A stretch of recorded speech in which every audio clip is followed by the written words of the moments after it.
Welcome to the Extraordinary Culture Podcast. Podcast for the culture that is music, movies, sports, food, and beer. The Extraordinary Culture.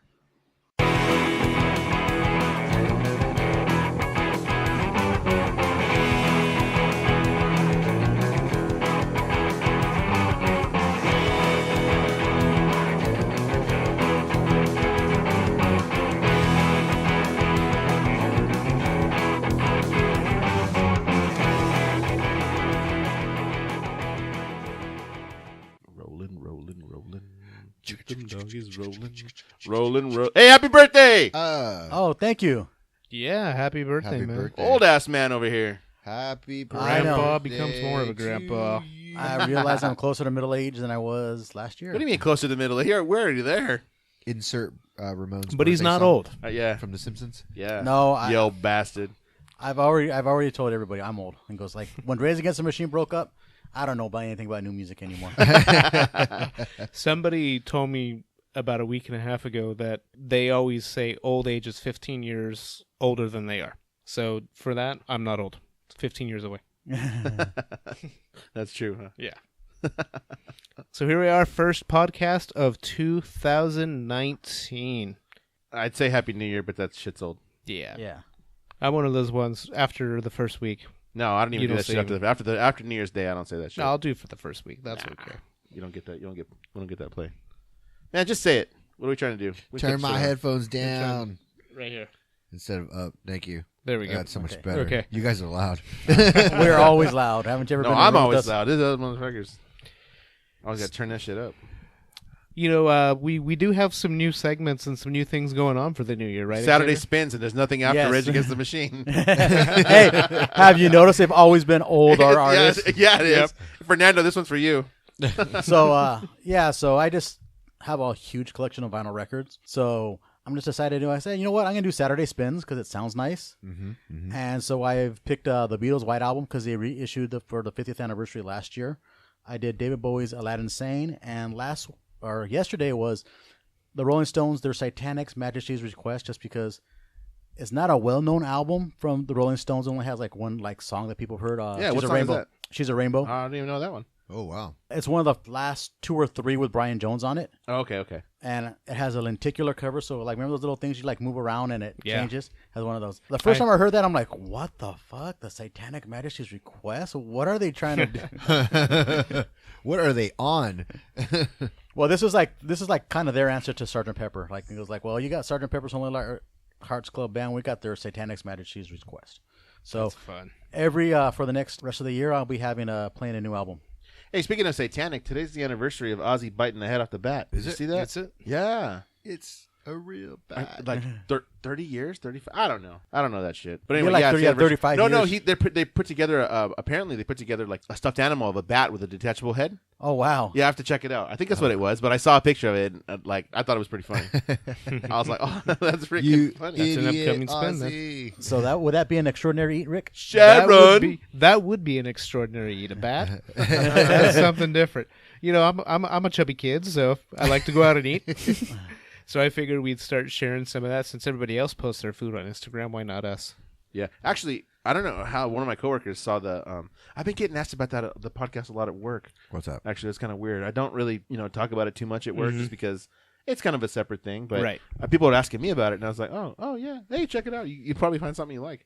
Like it's pretty straightforward. But one of my coworkers asked me about Antown's, that place you posted a couple of weeks ago. Oh, yeah. Yeah, and she's like, have you ever been there? I'm like, no, that was my brother that posted that. I'm like, I've never actually been there, but I want to try it. It looks good. It's amazing. Yeah, when Good- I lived in good stuff. Riverside, I ate there a few times. Yeah. It's good. Who So knew? start with some Riverside stuff. Start local. Start expanding out. If anybody has any recommendations, We know what I thought about. We could put Delia's on there. you could. You Yeah. totally could. Do you hear know, about this new place out in the Crossings that just opened here in Corona? It's like a cinnamon. It's supposed to be. I think Chris said it was like Cold Stone, but with cinnamon rolls. And you can just, Interesting. add a bunch of stuff. I heard I'm already in love. when it first opened, there was like a 4-hour wait. Really? Yeah, I guess they're from Pasadena or something. Huh. haven't I heard don't know of that anything one. about I'll it. have to go to the other one in than- Pasadena because it's only like a 2-hour wait with the drive time. It's probably not even that long. It's just the novelty of it. But yeah, it's some new place that opened up here at the Crossings. You should check it out. All right, I'm going to look into that. Hey, so we're starting a little early with a one beer share. So, Rick, why don't you go ahead and talk about this? Yeah, we have, it's called The Fall of Troy.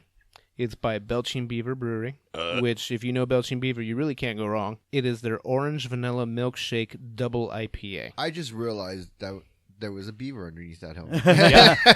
I looked at it see like the can. 4 or 5 times, and Really? I just realized. Yeah, so it's a re-released for their 6-year anniversary. It's he's looking That's at the brilliant, beaver. dude. That's freaking brilliant. It's got mosaic hops, but I've had this before. It's a really good beer. It comes off. You get a lot of almost like you're drinking a 50-50 bar. Okay, mosaic hops. Does that mean they're interweaved? Yes. Okay. Yes. Really? Does it really? No, they're from New Zealand. They're from New Zealand. They have I guess the thing is, it's a tropical taste to them. Ooh. So, Okay. most of them are like piney Yeah, or yeah. citrusy. So these Yeah. are tropical. Which goes with the orange flavor, and then it's got some lactosiness to it to give it that milkshakey type flavor. Yeah. So Dan's gonna have to take a swig. dump later. Yeah. So here we go. Pouring it out. If you look at it, it actually looks very light. Smells delicious. Almost like a Bud Light color. But it doesn't taste like a Bud Light by any stretch of the imagination. You know what it reminds me of? An Orange Julius. It does. It does. I've got a lot of people say 50-50 bar, because this is about the third 4-pack of this I bought. So you've had more than one of these? You've had 2 of these? I've had several of them. So would you say that 2 beavers are better than 1? 2 beavers are always better than 1. I don't care what Yes, anybody Robin says. Sparkles. Only if Alan Thicke is involved. This is actually quite good. It is. It's a very tasty beer. Where did you get this? This one I got at La Bodega. Okay. Oh, the Ooh. mighty, The powerful mighty La La Bodega. Hey, we need to put that on Extraordinary Eats. Yeah, La really. Bodega in general. La Bodega and El Cerrito Liquor, Cerrito, for yeah. the longest time, like in the Beer Paper LA, for the Inland Empire, they're the only 2 bottle shots that they recommended. Wow. Like it's like, other places do carry craft beer, but like Not like this. not like this. MM Liquor is getting a decent little supply now. Where? MM Liquor, they're that liquor store across from the freeway from Castle Park. Oh, yeah. They're on Indiana. Right there by Bolero. Yeah. There's Papa Joe's in that shopping center, and there's the little liquor store in the corner. Yeah, there's a big old sign that says "We sell craft beer." Yeah, it's on the freeway. If you're going down the 91, you see Yeah. that big craft beer banner or whatever. That's the shop. If you follow them online, you follow the Instagram. It's on Indiana? Yeah, it's on Indiana. Yeah, it's on Is it Indiana. it's up past the metro? You know where the No, fire? Yes, from La Sierra. Yeah, yes, it's past the metro station. You know where that firehouse is? Yeah. Right, almost like right across the street from. Oh, me. that's the one where Armando lives right there. Okay. I know what Yeah. you're talking about. It's before, it's in between La Sierra and Tyler? Yes. Yes. Yeah, okay. I know what you're talking about. Okay. Yeah, I know. Okay. yeah. They've got a pretty decent selection now, Oh, nice. This is very, very good. Yeah, it's pretty. It's very good. and actually. it's still reasonably priced, unlike some other things. So, okay, you guys will be able to answer these questions. Belching Beaver it says it's from Oceanside, yeah? Yeah, they're from Oceanside. They've got a North Park location now too. That's a tasting room. They've got one that's a restaurant. So they got a lot of places. I've never had anything bad from Belching Beaver.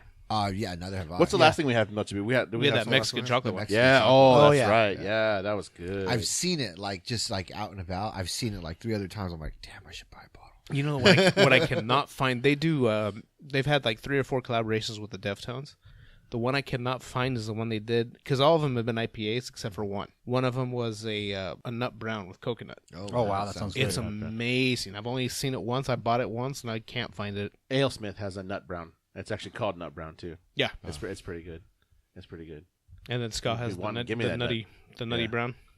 Nutty brunette is what they call it. Okay, so now you could probably find these at like their breweries. Like Oh, at hands down, yeah. Most Belching Beaver isn't difficult to find. It just depends. Like sometimes they have there's some stuff that's in limited quantities. This is a specialty release, Yeah. so this won't be out for very long. That's why I'm enjoying it while I can. Yeah, and if you can notice by the label, print it separately and they attach it on there instead of like having it printed on the can. yeah. Yeah, I noticed that. So which the means can it was that I got. in-house. It was a very much an in-house Yeah, it looks like a sticker. canning. It's what you would have done when you were bootlegging tapes back in the day. Yeah. It's kind of that shit. That's Well, kinda it's like a crowler type thing, you know. yeah. They're- That's they're- actually what I took it yeah. to be. Is more like a crowler than something that was mass produced. So enjoy it while you can. Sitting here watching the game while we're podcasting, we saw the Rams take the W today. So Yeah, They're going to be that going was, to the Bourbon Bowl. I mean, the Super Bowl. You know what I was gonna say? We could just record 2 parts and say like, "Congratulations to the Patriots who will be facing the Rams in the Super Bowl," and then another part, "Congratulations to the Chiefs who will be facing the Rams in the Super We'll Bowl." know in a few minutes here. So I still don't It's not care that much because it's not time. the Raiders, but it's all right. Well, if the Chiefs win, Fuck them. I've been If the telling Chiefs people win, this- fuck yeah, them. I'm going to go for the first Rams. off, Yeah. But it's also going to be a rematch of probably the greatest Monday Night Football game ever. They both had it. They combined for like over 100 points. Oh, yeah. that's right. So that's kind of why I was pulling for it to be Chiefs and Rams, is because I want to see that rematch. Can I pull for them because I want them to get beat? Does that make sense? The Yeah. Rams I to want get them to beat go or to the the Chiefs? No, the Chiefs. I hate the Chiefs, I dude. know you hate the Chiefs. I'm not a. But- It doesn't bug me that the Rams came to LA. I'm not a hater on that end, but I just hate the Chiefs. You know what's funny? I've been to 3 Raider games in my life. They're all Chiefs games. All against the Chiefs? and they lost all 3 times. No, they won one. Did they win one time. The second time that we went, Is that when we saw the Darryl Rick's Strawberry? first game, they I saw won. him Is that when we saw Darryl Strawberry? Yes. No, that was the second. That was the first time. We saw Daryl Strawberry and everybody's bugging him. I said, like, maybe we should just leave the dude alone. He was Just tall, want his dude. freaking nachos. Yeah, he had a hot dog or something. Yeah. Yeah. Like when Zach Littleros went and got ice cream.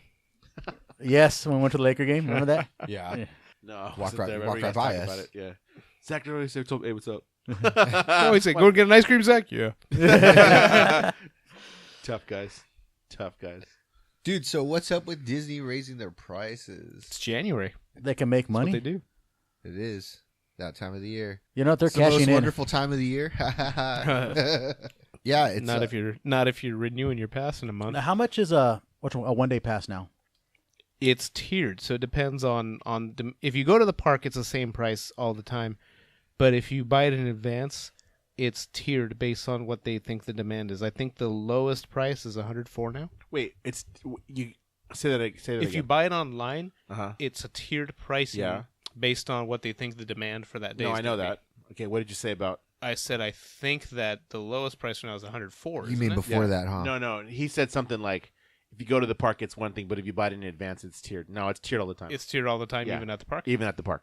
Yeah. Well, I would imagine if it's at the park, that's the one place where it's gonna be tiered because they know. Oh, They that's know for a right. fact And you if gotta- you buy it in you gotta do it advance, there. you can get it for a certain price, right? No, or do it's they still go back tiered to that too? Everything is tiered.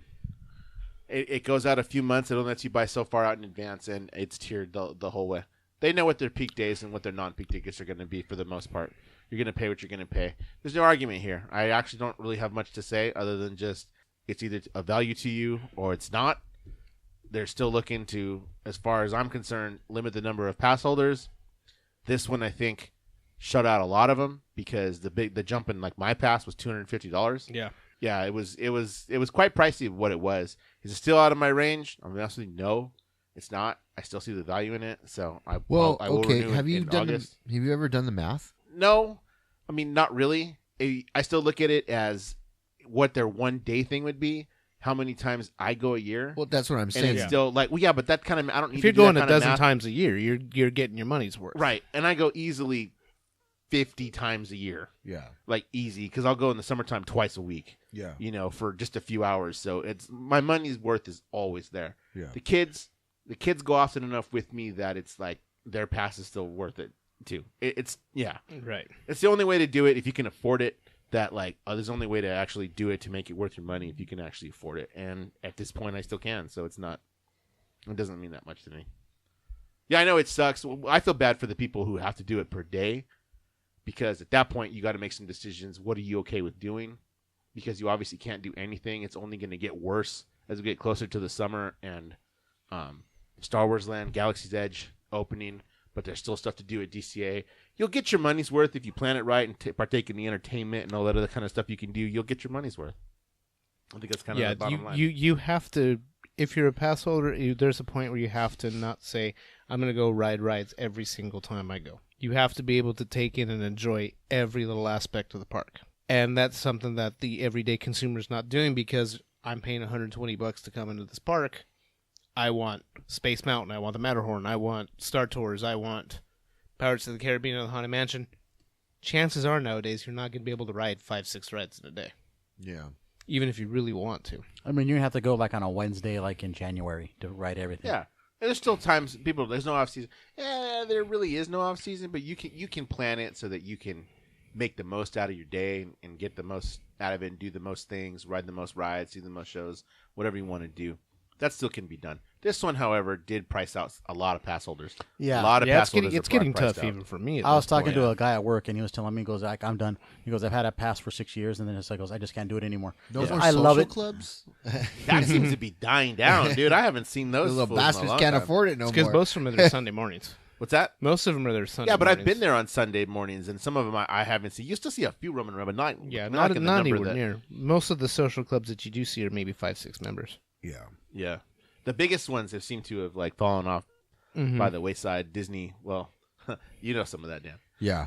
Disney got in there and got involved a little bit and took care of. All up in that ass. Yeah, some stuff that needed to be taken care of, but it is what it is.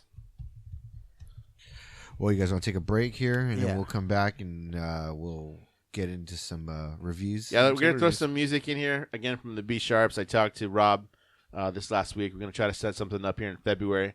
So I think in our next episode we'll probably have an interview with the B Sharps. We'll throw some more of their Sounds good. music in right now. Awesome. Sweet. I fucking quit. I've been bored all along. I'm over it. But you won't leave me alone. You can see I have grown, but you still won't go. I tried to get out of my head. Been there all along. It's time to accept that I just am who I am. No time left to impress. Life's just too short to be depressed. And it's such a beautiful day outside. You know, I wish that I could fly, but this situation just keeps on bringing me down. Like a bird with no wings, I'm just gonna sit right here and sing. Close my eyes and pretend to fall back asleep, but everything is shit.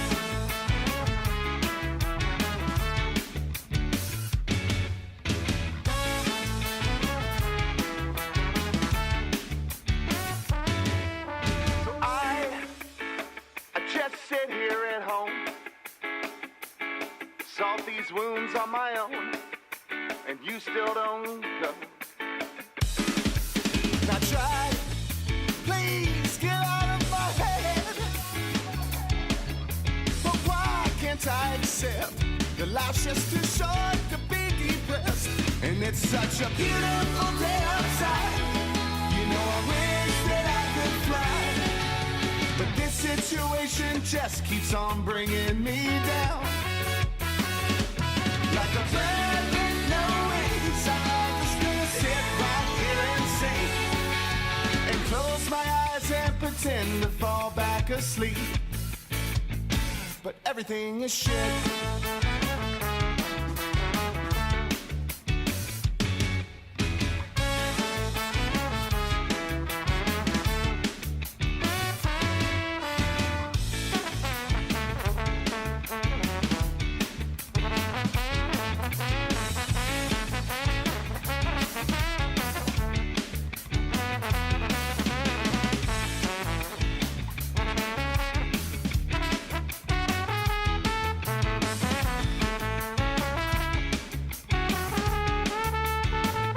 And it's such a beautiful day outside.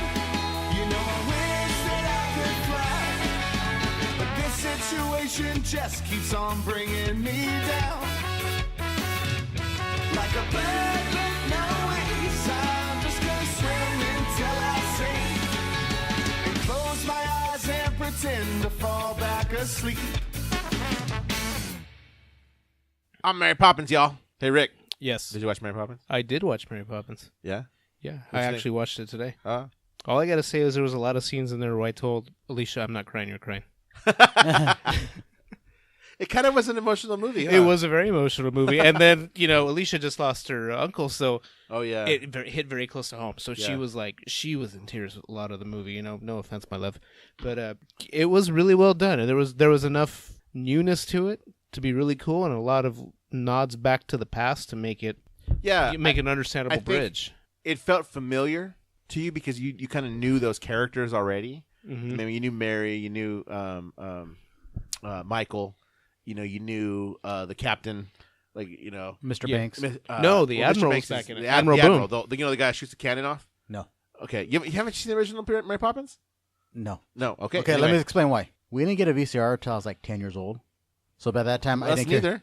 care. By that time, I didn't care about seeing all those Disney movies. I think our mom used to get them for us. Yeah. She used to rent them for us, and those are the ones that we watched. Yeah. Before the days of the big video thing starts, because I just started thinking about that actually to totally go off on a tangent. Mm-hmm. How did we start watching the live action movies? Because we weren't born when they were made, but I think I've seen almost all of them. Or if not all of them, I've seen a good chunk. The world's greatest athlete. I've seen all the like the Shaggy Dog and the Shaggy DA. They were on I've seen all Channel that stuff. 5, dude. Were they? Yeah, they were Yeah, on Channel a lot 5 of them like that were mad. shown on Channel 5 and like other networks. And like Wonderful World of Disney reruns and things like that. There was a lot of stuff. Yeah, Flight of the we Navigator. saw That was that. that was our time though. Yeah, Yeah. because But, I like- remember seeing a lot of them. I mean, this is before you guys had cable, but I remember seeing a lot of them on the Disney Channel. Like, Yeah, maybe. Shaggy Dog DA. Yeah, we didn't have Son of Flubber. we didn't have cable until we were like 14, 15. Yeah. Well, I was 14 or 15 years old. Yeah, it was Time we about got 91, cable. 92 we got Yeah. cable. Because I remember we had cable, then like my parents were like, "Why are we gonna keep cable when we have a VCR? We can watch movies whenever we want to, instead of like what they tell us to watch." But anyway, it felt like you knew the characters. Though I was, Rob and I saw it, so a lot of it felt like it was not really rehash, but it was very similar. Scenes were very similar to what they were in the original movie. And- The pace and the tone was similar. No, even some of the scenes, because when they go in to get the thing, that bowl fixed. Yeah. Spoilers if you haven't seen this movie; it's been out over a month. But anyway, when they go in to get that bowl fixed and it's topsy turvy day, so they end up on the ceiling. That's them. I love to laugh. It's the same thing. A lot of it was the visiting. same. It was visiting the uncle. And Yeah, you got what are the I got names the of cousin the now. of the not chimney sweeps, but the guys that turn the lights on? the I forget what the the lamplighters, the lamplighters, Larrys or Learys something like that. or something like that. Yeah, that's exactly what it is. They Learys. turn on all the lights. And they had a whole song and They had a dance whole number, song and like dance Step in routine Time. with Yeah. Step in Time. It felt. That's why I say it totally felt familiar. They jumped into the bowl and you get the cartoon, the animated piece, As when they opposed jumped to into the chalk chalkboard, drawing. yeah. Like I said, it felt very familiar. Not a bad way, No. but it was like I know this already. I know what's going to happen. Emily Blunt, I think, did an amazing job. She did fantastic. And then having Not trying to be, why is her name gone? Julie Andrews. But and Julie Andrews stayed away on purpose. Right. She didn't want to take Emily Blunt's spotlight or anything. I think they did a really good job of making it feel like this was a continuation and not something they hashed together. I mean, right, it wasn't a reboot. No, it wasn't. It was 25 years later, Yeah, and you felt that. You felt like, what was his name? Jack. yeah. Lin-Manuel Miranda's character. He was a chimney sweep working with Dick Van Dyke, working with Bert Well, yeah. That's what it's supposed to be when during he the was original young. thing. So Yeah. he kind of grew There's up with connections them there, and they too. involved. But I don't know who the actor was who played Jane, but I was totally convinced that was an adult version of Jane. Oh yeah. She looked Yeah. spitting image of Yeah, of I the did notice previous that actor. too. They were very well done as far as the casting, as far as who they were supposed to look like. And did you notice? I mean, there's all kinds of little nuances and throwbacks to the original besides the tone of the film. Dick Van Dyke did have a cameo in it, and did you see the chalkboard or the chalk drawings on the Yes, when Mary Poppins was leaving? it's been a few weeks since I've seen the film, but I did see There those. was the chalk drawings on the ground. Yeah, and the whole go fly a kite thing. Instead of that, it's a balloon. Yeah. like it just it felt familiar, but it felt new at the same time. Right. It was a good film. I don't know that it did as well at the box office as Disney would have liked, but I don't know that it was really for that. Tough to say because that's talking about a film that's beloved by a lot of people in the original Mary Poppins, but it's from 1964. So in the days of Frozen and Pixar and all that, it's just Yeah, that you realize that's 55 years old. yeah. And like I said, I don't even know how we watched that film. I just know it's something that we grew up with, and you have to be really into Disney to know that that's even a film. I talk to most kids if I did, and would be like, "You ever heard of this film?" A bunch of them would be like, "I don't even know what that is." Yeah. So I remember at one point when we were kids, I think we traded the Little Mermaid VHS to our youngest cousin for Mary Poppins because like she wasn't into it at that point. Would that be the one with the big penis on the cover? Knowing us, it was probably a bootleg. So no. Yes, I remember you're like getting all those. I don't remember this because I wasn't into the Little Mermaid because it was 89, 91. You're Yeah. too old. I was already too old for that kind of thing. There's a period. There's a period in there where I didn't really watch the Disney movies. I kind of came back to it. Yeah.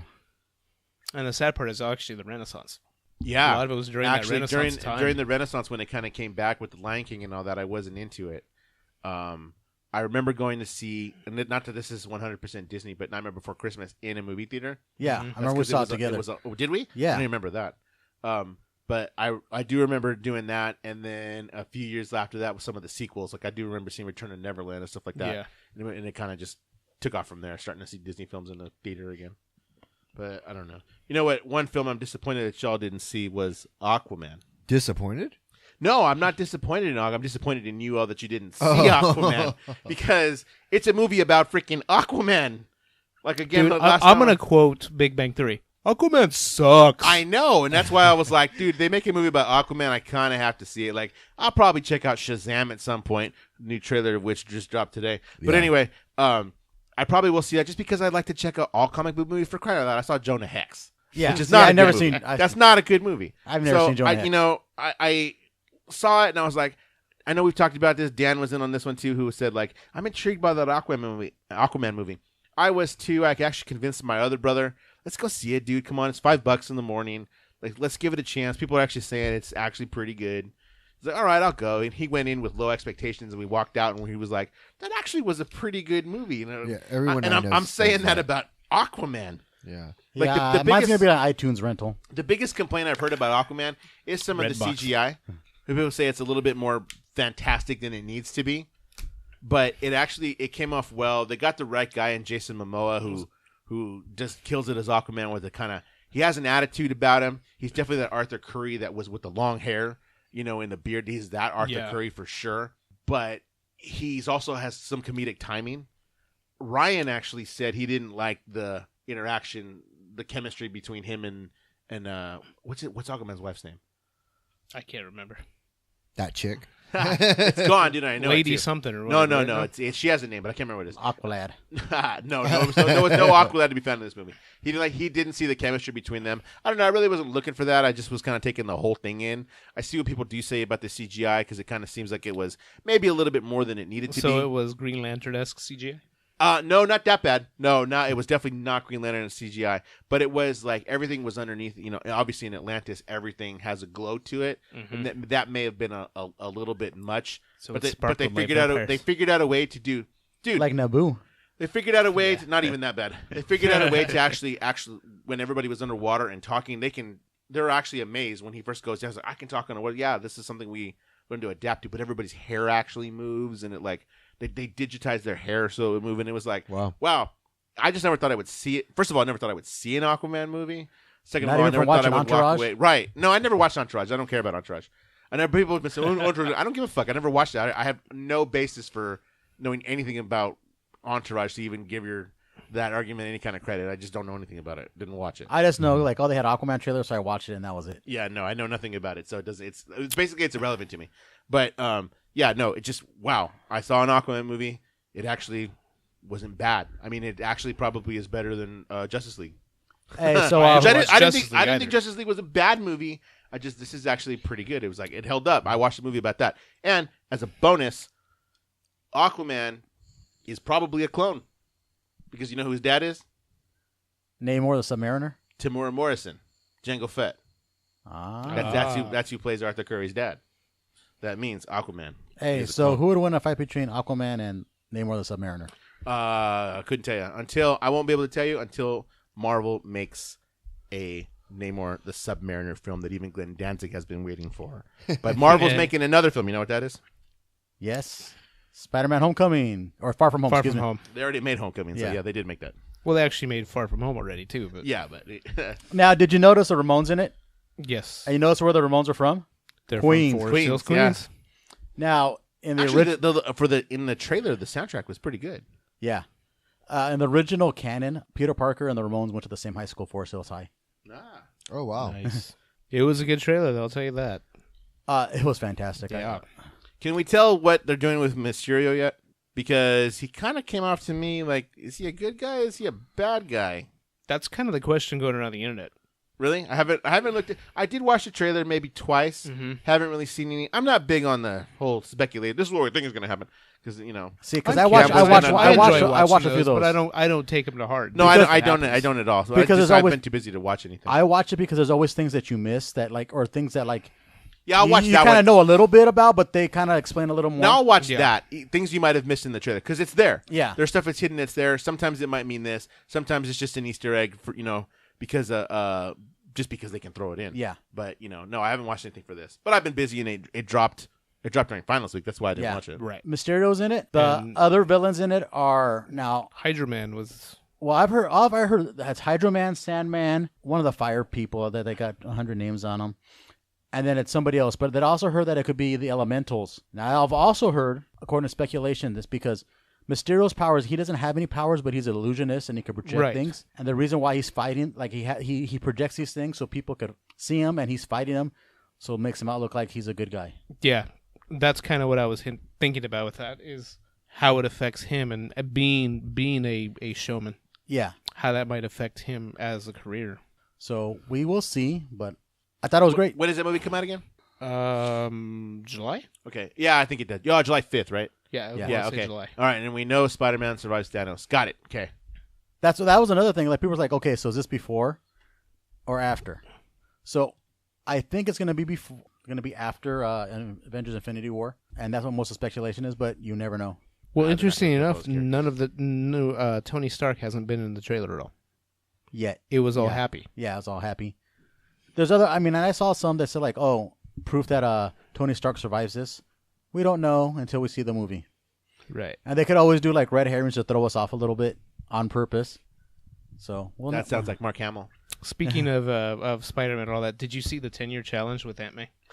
No. Oh, yes, I have. Yes, I have. That was a fantastic meme. They do the 10-year challenge in the first Explain the 10-year challenge because I don't know what it is. Grandpas are fucking old. But wait, no, you posted a 10-year challenge photo. No, I did a puberty challenge. Oh, okay. Isn't that what it was? I thought that's what it was. It started as a puberty challenge, then it became the 10-year how has old age affected you challenge, and then it became the 10-year challenge, and they happen every year. Basically, beginning of the year, it's just, hey, how have you changed in 10 years? Basically, what it started off was like a 10-year challenge. It's inherent in the name. Exactly. Basically, from what I understand, what happened was somebody on Facebook said, "Hey, post your first Facebook picture," because most people joined Facebook for about 10 years ago. There's some people who started like a lot earlier. There's some people who just joined like last year. So then what they said, post your first Facebook profile picture with your current profile picture. And that's about 10 years. So now everybody started doing the 10-year challenge. So like it's on Instagram and then it's probably on Snapchat and all those other ones. That's really I what actually it is? saw it on Instagram before I saw it on Facebook, and it was a puberty challenge, which is just, hey, find a picture of you as a teenager, find a picture of you now. So anyway, explain that the wasn't teenage Aunt May one. That was like 20-something me because it was the oldest I had digitally. So what's the 10-year challenge or the Aunt May 10-year challenge? Anyway, the Aunt May one was going back to the original Spider-Man trilogy with Tobey Maguire's Aunt May. Old ass lady in 2009, and then 2019 is Marissa Tomei, who's probably 15 years older than me. So old ass lady. But old age has not affected Marissa Tomei. No, it has not. Dude, I remember when she was on a Different World. That's right. The first season of A Different World. Was she really? Man, that show sucked. My cousin Vinny. It was not the Cosby Show. It was not. With Dwayne Wade and I remember honestly first from my cousin Vinny. Whitney. Whitley. Biological clock is ticking. Yeah. But that was fun. Another trailer, another cool teaser that's popped up recently is the Ghostbusters sequel. And that was really cool. Okay, hold on. So this is supposed to be... Oh, is it a sequel or a reboot? No, sequel. It is not a reboot. It is a sequel. Actually, Jason Reitman is helping to write and direct it. So which is the son of Ivan Reitman. Yeah, I was going to say. I know and, Ivan Reitman must be a relative. And Jason Reitman actually was on the set during the filming of the original. Okay. So he's gone on record in some interviews saying, I always feel like I'm the original Ghostbusters fan because of that.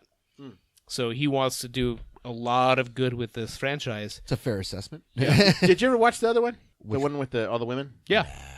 I never saw it. Was, what? It was funny. Pretty good. It was fun. It's funny, but it's not the same. Completely like unbiased about all of it. I don't watch a lot of movies. Right, I just haven't that's watched true. a lot Yeah, of movies. yeah. lately. I know that. Like I think last movie you probably saw. No, was, he watches Solo. Letterkenny instead. Well, And- any Star Wars movie comes out, of course I'll go see it. But like going to the movies to see a movie, they've talked about it at the barbershop, but I just tune it all out because I've never seen it. I don't know if you guys seen this, but the angry video game nerd like went on there and said like, I don't really want to see this. I love the first one so much that Who's it- that? he's just a blogger Oh, and okay. he plays like Nintendo games and he'll be like, this fucking thing fucking sucks. I can't get past this. Like he'll play like Battletoads or something like you know, Sure. like you can't like it's impossible to progress in the game, and he'll get in and like throw it and beat the shit up. Gotcha. And like he's like a total nerd. He has like a white he looks like the Geek Squad without the tie. So anyway, he said like people are gonna give me all this backlash, but I kind of don't want to see this Ghostbusters. And I understand where he's coming from. I just wasn't interested in seeing it when it came out. Star Wars. Yeah, I actually in the like Paul Feig version. Melissa McCarthy and yeah, I like all the like actresses. Oh, they were actresses. fantastic.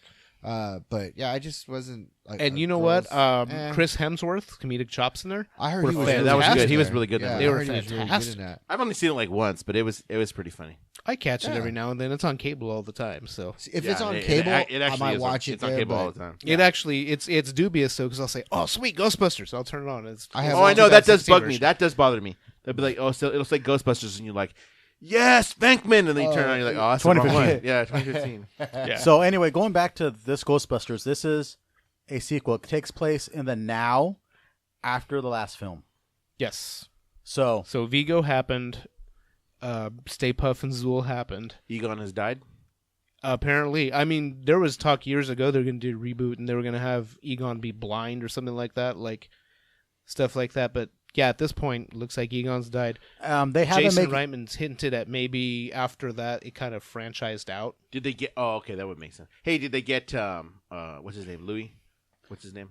oh How I Met You, not How I Met Your Mother. Honey, I Shrunk the Out Kids. Yeah. What's Rick his name? Moranis. Rick Moranis. You know what? They haven't really made any casting announcements. He kind of says, "I want this to unravel slowly." And if you did you guys Jason Reitman? You're talking Yeah. about? Okay. if you've seen the trailer, there's no all you see that you're familiar with is Ecto 1.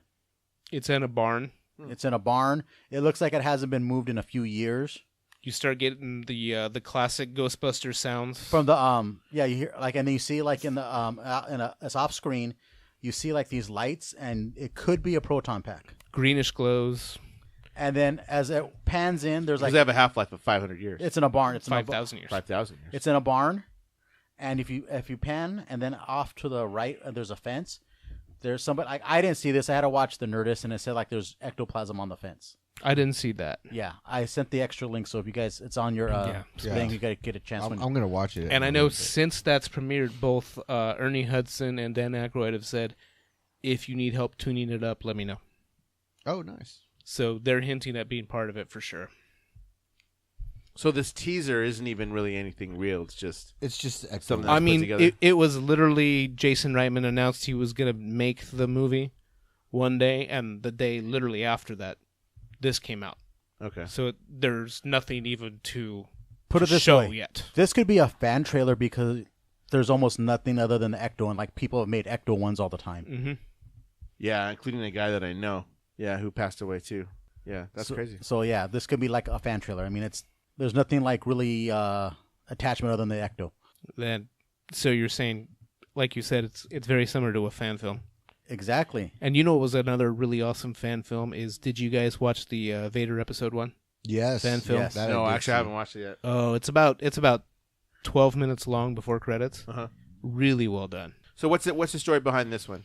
I heard about it too, but I heard it got an official nod from Lucasfilm or something. They acknowledged that it was Yeah, made or it something. got released at the end of last month, and it's speculation theory, of course, because it's a fan film, and it's the tension of Vader trying to, with his inner conflict, trying to kind of overthrow the Emperor, and how he feels he's too weak, and they've touched on that in at this books and point, stuff. Legends novels. Yeah. They've touched on that. So it starts out with a dream where he's battling the Emperor, and then by the end of it, you kind of see him become more subservient, and then the Emperor sends him on a mission to Naboo, and there's a Jedi there that he's supposed to confront. Yeah, that's what he's to have done in the time between the films. Yeah, he was supposed to Between be episode hunting 3 down and these episode Jedi, 4. Yeah. but they never get to that, so that's where it ends.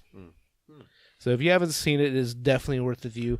How did Disney get themselves involved in this? Is that Because Or the way does it that happen? it works with fan films, George Lucas, when he was still in charge of Lucasfilm, said, like, do what you want to, as long as it's a parody or a documentary. they made his own parody, the holiday special? Yeah. So he basically, that's what he I was gonna say episode 1. that's what he said for years. Like, if it's a parody or a documentary, you're free to do what you want to. I don't want any serious fan films going on. And that's why they call it a theory. Yeah. So this one is, like he said, like he made like a serious one. I guess Disney said take it down. Lucas saw this like, nah, actually this is kind of like really good. You could still show this. You have permission to show this, as long as you don't profit from it. A lot of it had to do with the soundtrack and the score. The copyright infringement notices came from Disney's music department. Yeah, who's Where they supposed were, to, they were told to cease and desist because it was too close to the John Williams score. And at that point, there was a backlash from the public saying, this is too good, this can't happen. And eventually Lucasfilms came in and said they have permission to continue to have it available, but you have to take down all ads, you have to do all that. It has to be completely not for profit at all. There can be no profit made from this. which is cool and sucks at the same time. Yeah. For the Something guy like- that made it. Yeah. Well, they were on track to make something like $80,000 based Oh, on the shit. ads and the redirections and things from it. Oh, okay. Yeah, so I mean, it's crazy. And now, ass is broke. It's kind of like the one that the guy did it with the, this is like, 10, 15 years ago now, where the guy had the one for the Batman. and Oh, the that was good. The one and the that's the one Predator. where Boner was the Yes. Joker. Yeah. You ever see that one? They made a Superman one too. We met that guy, didn't we? I'm sure we probably We did. We went to a comic shop in like Fullerton or something because I have a sketch that he drew of Superman. No, for me. I didn't go to that one. I went to one they had the guys from The Simpsons. Okay, the guy, no, I the guy went to who that made one. the movie or Richard Boner Stabone? No, the guy who made the movie, not Okay. Boner. If you don't know who Boner is, we're talking about from Growing Pains. So, also, he's Chekhov's son. The guy who played Chekhov in the original Star Trek. That's his son. Oh, really? Yeah. Oh, I didn't know that. You never noticed how they looked alike? No, I don't even know who Chekhov is. Walter Cronin? I thought it was a Russian premier. Or a Russian playwright? Oh yeah.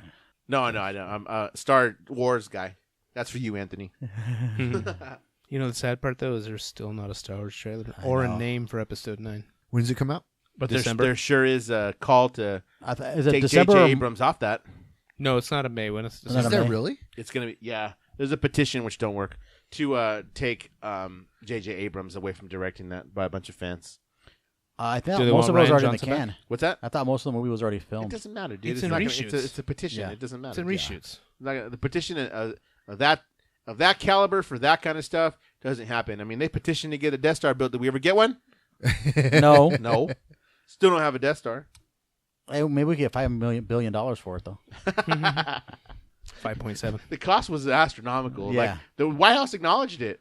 The White because Yeah, Obama answered it. yeah, he did. Obama answered it. Yeah, He said, we can't really afford to do this. It's not it was cost in effective. the trillions. Yeah, it was absolutely ridiculous what that was going to cost. But anyway, That's insane. Anything else entertainment wise? Why don't we we'll take a break and then we'll come back and we'll figure this out. All right, sounds good. Cool.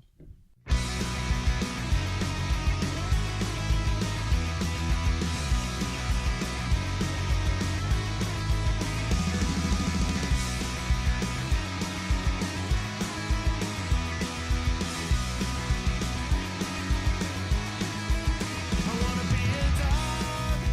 I wanna lay around all day. Don't wanna be part of the stupid games that people play. I wanna be a dog.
That was Teenage Bottle Rocket's newest song, I Want to Be a Dog, off their upcoming album. Please don't sue us.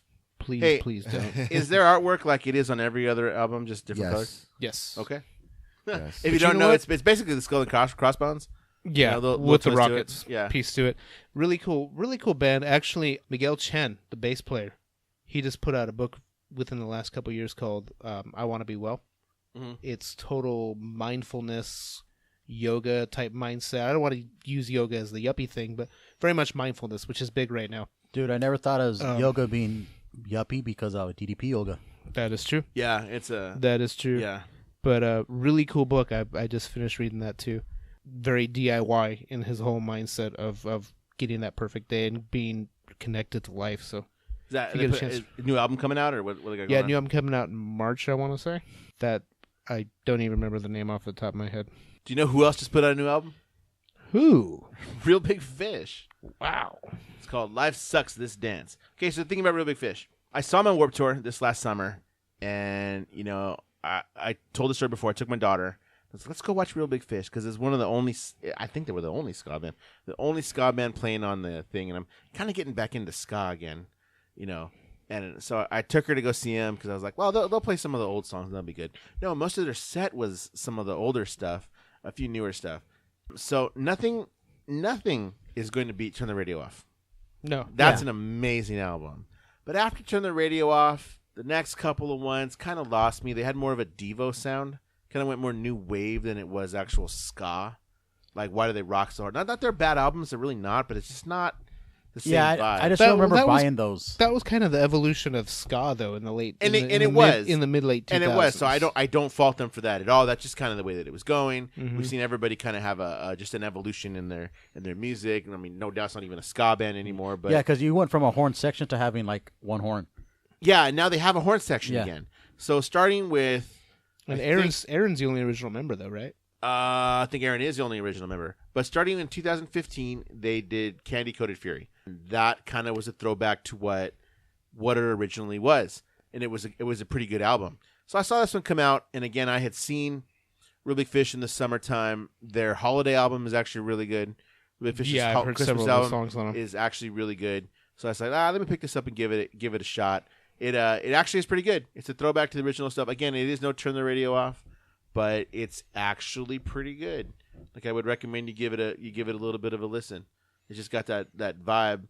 The whole thing now is about just having a good time with them, and, you know, just doing that. We talked about, you know, we played a song earlier from the B Sharps, because we'll probably have an interview with them next month.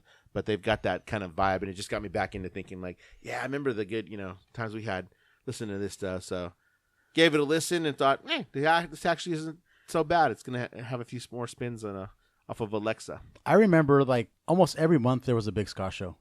Like, Yeah. you'd either go to the showcase, and then remember Izat was running shows at the San Bernardino Orange Show too for a while. Yeah, I think we see Real Big Fish there. We saw Real Big Fish. We saw, I think, Safe Ferris, the Toasters. Dance Hall Crashers. Let's Going. Yeah. But I think I still probably Skank and Pickle. I probably went to like one of the biggest Quite a ska few shows times. when Madness played at the Universal, because this is like the lineup that will never ever happen again.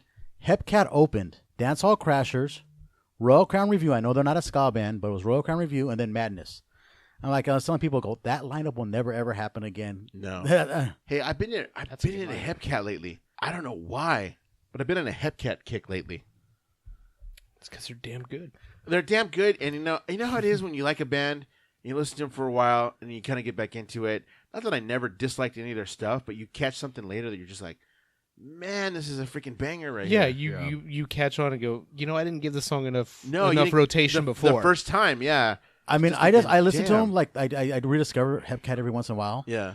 and just some of their instrumental stuff is fantastic. Like, well, there's no singing; it's just instrumentals. Right. They're just fantastic. I'm like, what? And how come these guys never blew up more? Right on Time is an amazing album. Yes, it is. Start to Yes, finish, it is. Right on Time is an amazing album. It's ridiculous how good that album is. Should But- be a Saturday spin. Yeah. It'll probably be upcoming. Yeah, it's available Nice. on 180 gram vinyl too. I have Right on Time and Out of Nowhere. Out of Nowhere, yeah. That's a good album too. But Right on Time has been the one that's just been rolling around. I think in my, Right my on Time, playlist. because of the production value, is that what's made that one such a killer album? Because that's when I think that's when they had Epitaph money. No, that's BYO money. Out of nowhere was Moonska, Okay. and I believe Right on Time I think is BYO. Yeah. Yeah, because only Push and Shove was I think Epitaph Money. Yeah, one of the later ones. Yeah, I think it was a Hellcat maybe. Yes. Maybe. Okay. So another band blowing up still is the Interrupters. So the Interrupters are going to be playing the Observatory in April. I just talked to George today, actually, and I think we're going to go. Wow. We're going to go see the Interrupters. He works out in Brea every once in a while, so he's going to drop by the Observatory, see about getting us some tickets, because they're still... Man, okay, so Live Nation apparently bought the Observatory. Yeah. So wow. that just meant the tickets now go through Live Nation, which means there's $7 a ticket in fees. So they're still only, I think, $3 on their website anyway. The OC Observatory website says $3 service ticket per That's good. per ticket cash. Now, can you still get paper tickets through them? Yeah. Well, that's what I was just saying. That Yeah. through the box office. Because I follow Johnny's saloon over in Huntington Beach. Yeah. And they're talking about, because they always sell Music Inc. tickets because they sponsor like the Yeah, they VIP sponsor area. the VIP area. Yeah. So they were saying we hate to tell this, but we don't have tickets here anymore. You got to buy them through the website because people don't do paper tickets anymore. No one does paper tickets anymore. Yeah. No. Yeah, actually, That's all they do, QR because we went to code. see the Batmobile show. We have a paper ticket. Matter of fact, I picked it up today. I found it today and put it over by the CDs that I have. The Batmobile thing. So the Observatory does still do some paper tickets. When you get them from the box office, they're going to give you a paper ticket. Yeah. You Yeah. don't just get like a hand stamper. You get a paper ticket. They Yeah, always- but I guess just because of the size of the event and like what's going on, Yeah, but that for that's- Music Inc. they're not doing it anymore. That's kind of unusual because most times you pay for the thing, you just pay to get in. Mm-hmm. If you go day of, like that day we actually did go to the Batmobile show. They handed us a paper ticket, and that surprised me that they actually did that rather than just go in right here and get your thing, because there was no line. But I mean, yeah, I guess I don't know. That was kind of weird. usually Probably what they'll just do scanning is- for Oh no, numbers. we've done that because RMA has done that too. Yeah, It has to do with scanning for numbers. yeah. They have to scan something, so you get Especially somebody like Live Nation, who so they probably don't have anything in advance. But I bet you day of, if there's still tickets available, you'll hand you something. You know that what might be a connection to that is, I was saying you have to scan something. Apparently, obviously, when you scan a ticket at a venue, you're keeping numbers for fire codes, fire regulations. Something like Muse Inc., there's less restriction on a fire regulation. It's an outdoor venue, right? Yeah, but last time we went to, and Dan and I went to the I think it was me. No, it's George and I. The last music I went to with George, my phone was the ticket. Yeah. Same with Surf City Blitz. My phone was a ticket. Yeah, everybody's going that way now. Speaking of which, are we doing this mystery show? The Music show? Yeah, that will already drop. We should actually say who it was. Oh, did they announce who it was? What's the already? Vandals? Right, but did they? Oh yeah, but it's was come already out. It's announced. come out. Oh, I didn't tell you that, did I? You told me that. I got Okay. that message. Yeah. Yeah. Let's do it. I got to see the single day price, but it shouldn't be any more than like $35. Oh. If you want to do it, let's do it. I'll look into it this week. You want to do it? Yeah. Fear Voodoo Gloss. I'm down. That's actually what I was going to talk about. I was going to see if you wanted to do the Music thing. Did you Yeah. see the new Manic Hispanic shirt that just came out? Dude, okay, so tell me the story with that. Where did you get that? Did I you just, did you I got download it or what? from. I just got it from their Road Dog or Road. Oh yeah, I know what you're talking about. Road merch or whatever. yeah. Kings Road? Does Elvis Cortez own that? He might, because he put out the last few 7-inches that Manic Hispanic. In fact, the last thing Manic Hispanic put out was a split 7-inch with Manic and Left Alone. So yeah, Elvis Cortez of Left Alone might actually run that. That's another band I've been into again lately. Left is alone. Left Alone. I always like Left Alone. Yeah. All their albums are good. Some of them are not as polished as other ones, but they've always actually been really good, especially live. It's been a really good live band. You too. know, actually, so okay, I got a couple CDs actually from them. They sent me hard old school CDs. I was like, oh, I'm putting these in my car. It's the only place I can listen to Did you them. order some or? I ordered, so I got this Manic Hispanic shirt, the Yeah. new one from them. Instead of it's the Operation Ivy, but instead of Yeah, it looked dope. yeah. So, in addition, he also sent some stickers and he also sent some CDs. Like samplers. yeah. Yeah. So I got some shit. I ordered their last album on CD because it was only like they run freaking crazy good like Black Friday sales and holiday sale, like $5 CDs, and shipping is like if you order enough, like something like $20 and it's free.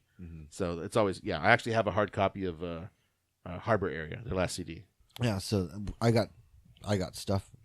We should probably. I just asked them if we can probably play it on the. You know, I bet podcast. you They'll probably Elvis let would be. us. I bet you Elvis would be fine with that. Wow. We should hit him up and be like, "Man, we have this. We're not making any money. Yeah.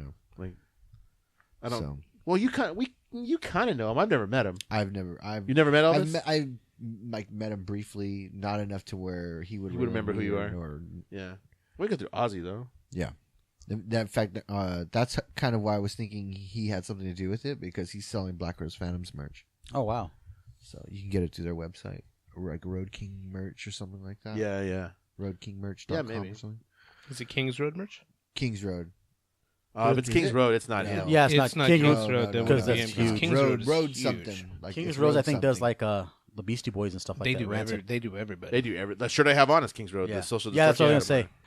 So other- he's bootlegging the name. What's that? He's bootlegging the name then. Road King. I guess so. Would be smart.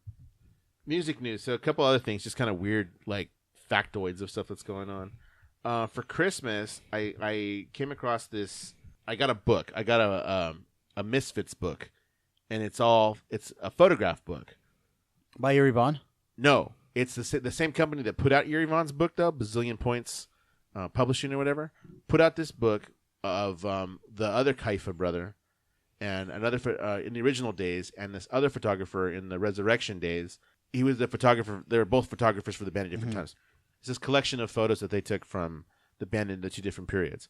Well, anyway, I got this for Christmas. Thought it was neat. It's called Teenagers from Mars. Beautiful hardcover bound book. Beautiful looking photos inside. Got it. I have it. Haven't really finished looking at it. Just kind of flipped through it because I did get it for Christmas. Just been kind of busy doing other stuff. Put it down and just kind of left it where it is, still on my dining room table. Come to find out that cease and desist letter. Oh, wow. It is no longer available. Dang. So I now have a collector's item. That's cool. Totally, because it's not. Danzig apparently stepped in and said, nope, don't like something about this. There's a question as to whether or not it's ever going to be released again. There's obviously something in it he or Jerry only didn't like. Yeah. So that's going to be, taken out. And Now, have you looked it up on eBay to see what it's going for now? no, I haven't, but I'll actually do that right now. But in other Misfits news, I actually came across a post on Facebook the other day in some group, or maybe it was recommended for me, about a book about the story of the Misfits, like their history. Yeah. Have you ever heard of this? It came out in like 2013. Because I've only seen, like, there's nothing been official. Like, it's just like, Misfits Central for years. Well, this uses Misfits Central as a discography, because Misfits, if you don't know Misfits Central, MisfitsCentral.com has the best known Misfits discography ever. There's so much there. The guy that does the website and who contributed to this book, by the way, just put in a lot of painstaking Who is this time again? and effort. The guy that runs MisfitsCentral.com. Okay. If you actually go there, you can see a discography of the Misfits, all the bootlegs, and all that kind of stuff. Like, he tells you, like, the differences, like, this one's opaque, this one's see-through. Which is what Discogs.com does too. Does now, yeah. But this is like before that was going on for just the Misfits. There's so much there, and Danzig, and just all this other stuff. But no, this book is about the history of that, and that guy uses it. He interviewed a lot of people that had things to do with the band back in the day, and it's just like I barely started getting through the forward. It's written, this guy, I don't think really he was a writer. He picked up the Misfits. He got into them about the same time as we did. So he's only, I think, he might be your age, Rick, just a couple years younger than us. But it's like, oh, okay, this seems like an interesting read. It's called The Blood Will Stain these pages or something like that. I'll look it up right now, too. But it seems like it's going to be a pretty interesting read. It's not that long, but Amazon has it. It was only like $13. Now, you ever think that the Misfits will ever do an official autobiography? No. I think it's too much. I think it's too much time. I don't think Glenn wants to spend time doing that. He's got so many other projects that he wants to work on and do. Speaking of Misfits, just because we're talking about the Misfits are going to play this year. They're scheduled to play in New Jersey, and Doyle has still not been announced as being a part of this. Yeah, somebody asked me about that the other day. Isn't he on tour? We've talked about this before. Doyle is always on tour. Yeah. But he still hasn't been announced as being a part of this, and I don't know. I haven't really seen a whole lot of speculation as to, like, is this going to happen? Is this not going to happen? But his name is not anywhere on the stuff. Whereas before it was the show that I went to was original members, Glenn Danzig, Jerry Only, special guest, Doyle Wolfgang, Frank Frankenstein. He's not on there. Yeah. So you're going to have AC Slade playing guitar then? Either that or Jerry Other. Jerry's son. Yeah, really. Is that what they call him now, Jerry Other? No, we've seen him play. Like he's good. His name on Instagram is Jerry Other. Oh, okay. Now, can he play other songs besides the Misfits, unlike his uncle? Yeah. I mean, he can. Well, that's the whole reason AC was there in the background, dude. You know, Doyle's son is in like some kind of like doom metal band or something like Yeah, that. I did see that. His Which one, birthday Paul was not long Jr.? ago. Paul Jr. Yeah, I think the oldest one. And the Is daughter, that- Boris. The daughter, yeah. The one that he had with Gorgeous George, the wrestler. Yeah, who he's no longer with. That was Randy Savage's valet for like 10 minutes. Yeah. And I think that's how they met was WCW. They did. Have you there? Okay, you need to go back and listen to Jerry only did Steve Austin's podcast. It's a 2-part episode. I remember. It's actually really good. It is a good listen. It's a really good Yeah. podcast. It's a good listen. I wish it would have been in video. Steve Austin has really good podcasts because I catch clips of it. He's on hiatus right now. He's just taking some time off. He's going to revamp the way that he does stuff. Yeah. It's on a little bit of a hiatus, but no, he's a good one. And then Jericho is probably, as a host, Jericho is by far the tops. And I'm sure we'll talk about Jericho in a little while. Yeah. Okay. But yeah, that's it for music news. Anybody else got anything going on? No. So we'll be No. Dan and I will be heading out to Musing to watch Fear, The Vandals, Voodoo Gloss Skulls, and TSOL. Yes. Yeah, and then I'll be heading out to the observatory, hopefully, to go catch the Interrupters. Oh, did you see Bikini Kill's going to reunite? I did Oh, see yeah. that Bikini Kill's going to reunite. Yeah. So. You know she's married to one of the Beastie Boys. Yeah, Yeah. she is. Really? Yeah. Yeah. The Adam that lived. Adam Yach? Yeah, Is it? Adam Yonch. Yach? Yeah. Yeah, she's married one of the Beastie Boys. Yeah, they're playing the Palladium? I think Oh, it's I don't know I think where it's a they're playing. Palladium. Yeah, they're playing like a huge show. I think It's it is. well, Palladium's not as big as you think. Only a couple thousand people. Yeah, but I mean, it's a well-known. It's a big venue compared to like. Big enough for them Like to the Roxy. Like, come I mean- back and play, you know. I mean, like you could play the Roxy, which is tiny. Or you No, could play- yeah. No, you play the Palladium because it's a big enough venue and it's well enough known that they can sell it out pretty easily. Yeah. Look, I liked Bikini Kill, like a lot. Uh-huh. All American Reject is a fantastic album. If you've never heard All American Reject, All American Reject, Un-American Reject. I can't remember the name of the album. Was. And she was doing Kathleen Hanna. She was doing a lot of those Kill Rock Store comps, right? I think that was her label. Yeah, Kill Rock Stars was her label with I can't remember who the other one was. It's called Reject All American. That's the name of the album. That's a really good album. If you've never heard that one, it's actually really good. The Bikini Kill. I know a lot of people here won't know who Bikini Kill is, and the name is kind of weird. Bikini Kill probably is at the forefront of the whole Riot Girl movement. Going on with that stuff. The first couple of albums are almost noise. It's punk, but it's almost noise. It was very much about the message and not so much about the music. By the time I got to Reject All American, it was a little. You could tell, if they didn't know how to play before, they kind of know how to play. Yeah. It's not it's not an all-female band now, so that's kind of a misleading, something misleading. But it was good. There's a lot of connection there with Sonic Youth, and Rancid. Yeah. There's a connection there with Rancid Because she dated Tim for a while. Toby Vale, not Kathleen Hanna, Toby Vale. Yeah. Toby Vale. That's what dated, Olympia- That's what Olympia Washington is about. Olympia Washington is about his relationship with Toby Vale, and it was it also Toby Vale, who is the one who Nirvana went to, before they were big, went to a Bikini Kill show, and they knew each other. The bands knew each other, and it was her that wrote on the wall, "Kurt smells like Teen Spirit." Oh. Because his girlfriend used that deodorant. Yeah. Kurt Cobain's girlfriend at the time before the crazy chick. So she's kind of the one who gave it. It's smells like Teen Spirit. Yeah. That's where it came from. Kurt smells like Teen Spirit. Little known fact there. Oh, that's cool. But- So you guys want to take one more break and then we'll come back Yeah. and get into Yeah. the last of this? Cool. All right, let's take a break.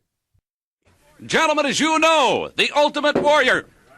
Fuck it. It's publicly stated that. Damn it, who put that up? Is that $200 an hour?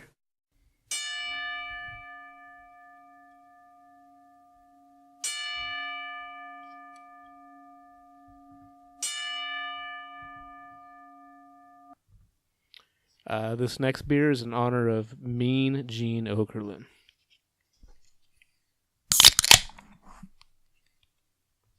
So for the second bottle share of this evening, we have Pizza Port Brewing's Shark Bite Red Ale. This is actually one of their traditional beers. It's been brewed since the beginning of their 7-barrel system, and it's a staple at all of their breweries.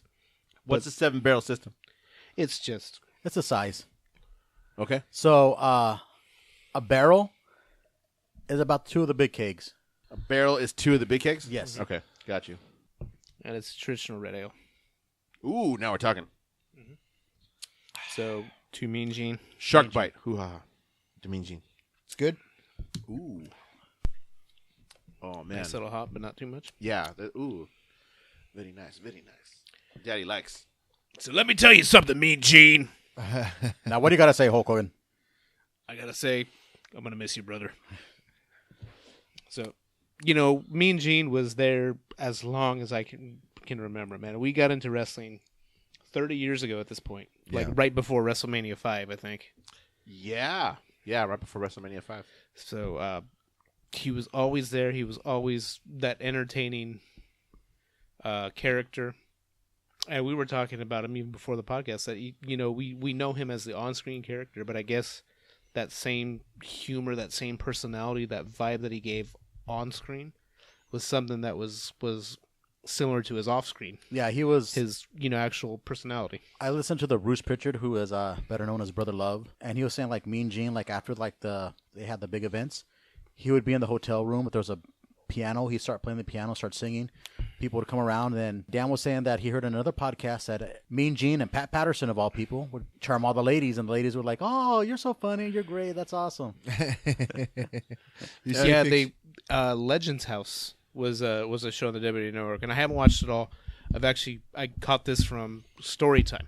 Yeah. Which is a third show on the WWE Network. That's actually pretty funny. Which is a great show, and me and Gene used to do the voiceovers in between interviewing wrestlers about travel stories and things like that. Yeah, there was a point when he was on Legend House that he and like Pat Patterson would sneak out because they couldn't stand everybody, and they'd go to the clubs and they'd be hanging out, and all the ladies would come hang out with them. They were charming the hell out of them. That's awesome. They'd come home passed out drunk, and the guys tried to keep them from coming in because they knew they snuck out. And... That's funny. So yeah, I mean, another childhood legend. And the thing with Mean Gene, he could get anybody over. He couldn't get the Ultimate Warrior over. Well, In the fact, Ultimate that's Warrior one had of a the lot things of that problems. they talked about. If you listen to that podcast, is they didn't want to work with the Warrior because he couldn't get it. Like basically, Mean Gene was there. Started in radio. He got his start in radio because of that voice. Communications degree. Well, yeah, that voice. He just had to start in radio. So he was there to help lead things along for the guys that couldn't talk. That's what his job was. He's known for, I would say probably Hulk Hogan for sure, and then Ric Flair are the two that, and of course, 1-900-909-9900. Remember that? Call the hotline. You get the dirt. I remember $1.49 a minute. Those, wrestling superstar segments or, the original primetime wrestling with him and like Bobby Heenan. Yeah. And those exchanges. Oh, those two, man. Oh, wow. I mean, they're only second to Bobby Heenan and Gorilla Monsoon. Mm-hmm. Just the exchanges they had back and forth, and amazing. And they knew each other from AWA. I mean, you got to remember, Mean Gene's career spanned from AWA wrestling in Minnesota. So that's where he first worked with Hulk Hogan, WWF, and WCW. And then I guess back to WWE. And back to WWE. And he just had a fantastic, awesome career, broadcaster. And then I heard that those spots that he did, because he would do daily spots or spots about all the new shows, that he would just do them all in one shot. Like he'd talk about like, okay, so we got these shows, San Bernardino, San Diego, Las Vegas, and he would just do them all in one time. He'd have the guy in the studio, and he was all in the studio. He did it all in the studio. He was never... he produced those. Yeah, outside the studio. He wasn't going on the road unless it was like a big show like WrestleMania or something. Well, good, because you should... Cookie time. Thank you, Christine, for our cookie pairing for this evening. This is a pineapple cookie. Very good. Delicious. They're still warm. Not even warm, they're still hot. You know what was good to watch? The bloopers from Mean Gene. Because he was kind of blue. Oh, yeah. Like as far as the thing. Like when that thing with Rick Rude behind him fell down. What the fuck? $200 an hour? Who gets paid that shit to put this up? Like, those are funny, dude. The whole blooper thing. I don't think I've ever seen those. There's one going around on YouTube where it's just a bunch of bloopers of Mean Gene. Because he was. Anytime he could throw in an innuendo, he would. Hulk Hogan, I've been around you for many years. I can't believe you're throwing in the likes of this trash. Look at all this trash in the ring. From the New World Order. That's the beginning of the NWO. Well, let me tell you something, Mean Gene. Some stuff just sticks with you, man. Well, in other news, we have a new promotion. One that somebody didn't want to talk about last month. No, because you didn't know anything yet. We knew that they filed. It was going to happen. It doesn't mean anything until it's announced. Because the WWE has trademarks for a bunch of shit just in case they want to use it. Yeah, it seems like everybody wants to jump ship now and join AEW. Yes. Yeah, AEW. Because the cons have money, dude. So it's backed by Tony Khan, whose father owns the Jacksonville Jaguars. So there's money there. That's a wealthy, wealthy family. And they also own an English soccer team. I don't remember the name offhand, but I know. But so there's money there, and the guy is a legit wrestling fan. I mean, I listened to Edge and Christian's podcast too, and Christian was talking about how he met Tony Khan, and he's like, "Yeah, I met him. You know, somebody introduced me to him, so we decided they had lunch or something." He said, "Yeah, he was telling me stuff that I did in matches that I forgot about." Like that's how much of a wrestling fan this guy actually is. So you don't listen to Jericho's podcast, do you? No. Do you, Rick? On occasion. Jericho this week he gave the whole story. Yeah, he did him, right? It was just him. In a car, right? The back of a car, right? No, I think he was in the studio, but it was all him. That was just, this is how everything happened, how everything lined up from what I've been doing since I left WWE up until now. And he said basically that, number one, this is the biggest offer he's ever received as far as being a talent. Yeah, that's what I heard. I saw something, an interview with him in the back of a car, and he said, like, this is the biggest offer I've ever had, so this is something that's foolish to not do. Yeah, but he actually said that this isn't the reason why I'm doing that. Because between all his ventures, he's got money. Jericho's not hurting for the money. So it's not about that. It's about building this from the ground up with something that I really believe in. So All Elite Wrestling is a group started, a new promotion that's going to start. Cody Rhodes, the Young Bucks. They're the presidents behind it, along with Tony Khan. They're the executive vice presidents. Yes, executive vice presidents. So they're starting this. First announced show, Double or Nothing, basically the sequel to All In, which was an amazing show, in May. It coincides with Punk Rock Bowling. Same day. No way. Actually, in Vegas at MGM during Punk Rock Bowling. So, and that is, well, I don't know. You've been to Punk Rock Bowling? This guy told me something about it. He was saying, like, how's that going to work, blah, blah, blah. I don't know. You tell me. You've been to Punk Rock Bowling. How many people does Punk Rock Bowling bring into Vegas? It brings in a lot of people. Well... Okay, let's define a lot of people. Yeah. So you're talking about most of them don't go to the Strip. It's totally off the Strip type of thing. Yes. So you're flooding downtown Vegas, but it's not really oozing out to the Strip. Let's just say. How tough is it to get a hotel room for Punk Rock Bowling? Well, you got to remember too, it's Memorial Weekend. So Memorial Weekend, everything's just booked.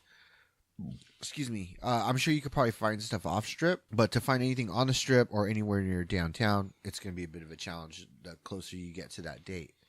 I was able to get a hotel room at the Golden Gate, which is right across from the plaza, right at the beginning of Fremont Street. That fucking room sucked, but I was able to get one. So you've been okay. So let's talk about this. We're 4 months out from Double or Nothing. The date has been announced. The venue has been announced. Possible if I wanted to, because I'm not saying it's happening. If I wanted to get a room to go to Double or Nothing, could I still pick up a room right now, 4 months? Oh yeah, for sure. Okay, you should be able to. So that shows me that it wasn't enough of a concern for them to worry about the fact that Punk Rock Bowling is going on. Now I've told that means something for us, not for the mainstream people. I've told somebody, I go, look, because the big wrestling fans, I said, if I were you guys, I would book your room now, because there's the MGM Strip is what they call the Four Corners. You got the Tropicana. You got the MGM Grand, you got Luxor, and Excalibur. They're right all by each other. Oh, New York is there too. New York. Yeah. I said you could book a hotel at any one of those hotels. It's walking distance to the venue. I go book it now because you could always cancel later. I go if they're like $2,000 a ticket, then you don't have to go, but you still have a room that you could cancel. Because the hardest thing you're going to be as it approaches is getting a room. Well, they're going to bring StarCast there too. I'm waiting on that announcement. They're going to do that shit again. They're doing what? You know what StarCast was? StarCast was all the podcasts that have to do with wrestling that actually had a convention there that same weekend as All In. Oh, wow. So you could do that too. That's a whole different thing, which brought in a bunch of former wrestlers to do signings and stuff like that. Sure. So there was something to do there too. What I was getting at was, is Punk Rock Bowling enough of a draw that it's gonna have an effect on Double or Nothing? No. And from what Dan is telling me, the answer is no. It's not. You compete more with Memorial Day weekend. Yes. Than having to do with... Not to mention, there's a ton of hotels you can do off the Strip that are behind the MGM Grand. There's a bunch of stuff. Everybody just thinks of the Strip or downtown, but there's hotels all through the city of Las Vegas. Exactly. Plus, I mean, even if you stayed in Reno or Henderson, you're not that far. Reno, is far, but you're talking about like Gene. Yeah, okay. Yeah. Well, even you can stay anywhere outside of... And you can stay at State Line. Yeah. You can stay... We could drive from here. We need a hotel for. We can make that shit an epic road trip if we wanted to. Because I want to do a lot of drugs. Okay, Hunter S. Thompson. I need a place to crash. Man. All right, so names right now that are confirmed for All Elite. We've got, of course, the Young Bucks and Cody. We've got Adam Page, of course, because it's the Elite. He's a star in the making. And he is. He is a Cody star has to said he's future world champion. Yeah. Pac from, you might know him as Neville from the WWE. With his big ears. Yeah, SCU.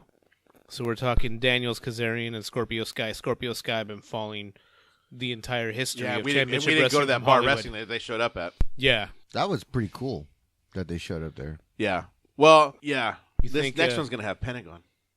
So you think MJF is going to be part of it? MJF, I'm sorry. He is. Part of it. He's Yeah, officially part he's of it. officially part of it. And then Joey Janelle and Penelope Ford. Yep, who are awesome as well. Dr. Britt Baker. So did you DMD, guys? Yeah. Did you guys watch the kickoff at all? I didn't, only because of time. I got the kind of rundown of things that were said.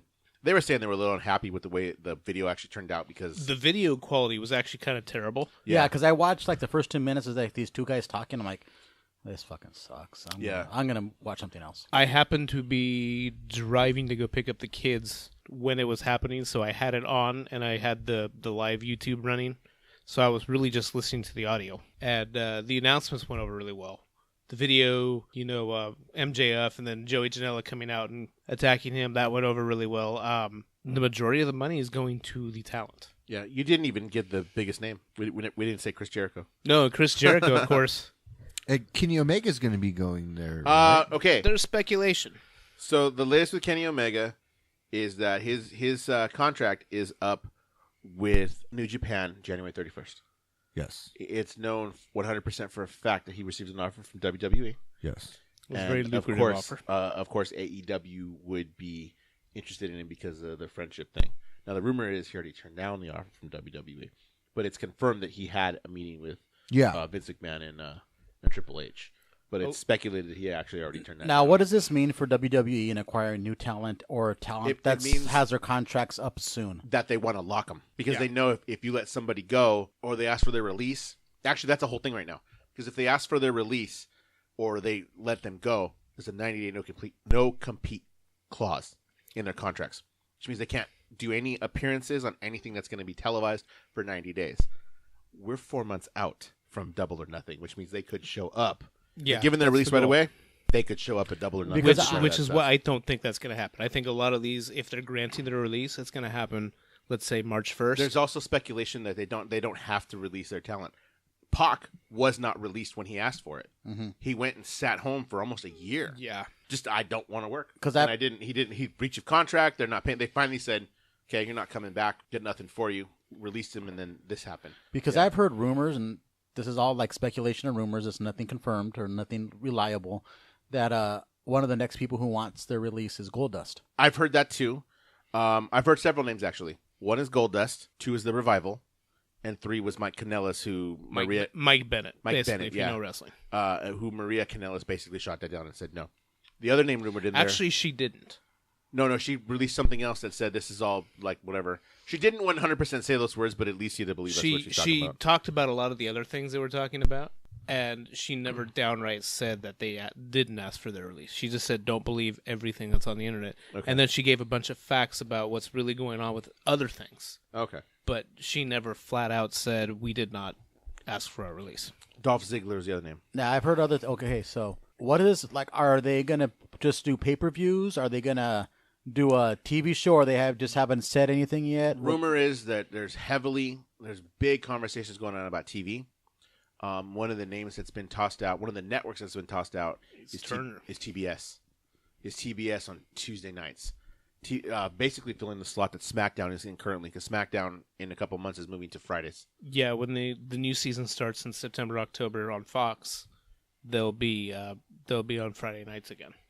Yeah, so there's lots going on there. Anything else you wanted to talk about as far as that, or no? No, I mean I know a little bit about it, so I'm just asking questions. Yeah. Just to get like, these are questions that I want to know that I know that you guys probably know a little bit more about than I do. Yeah, I mean, that's what's going on. Real big thing right now is indie stuff is huge. Also kind of speculated is that AEW is looking to work with New Japan because New Japan didn't get to keep Kenny Omega, but you can damn well bet they'd want to use Kenny Omega. Yeah. So, and the Bucks. And the Cody. Bucks and Cody and Hangman. Kushida?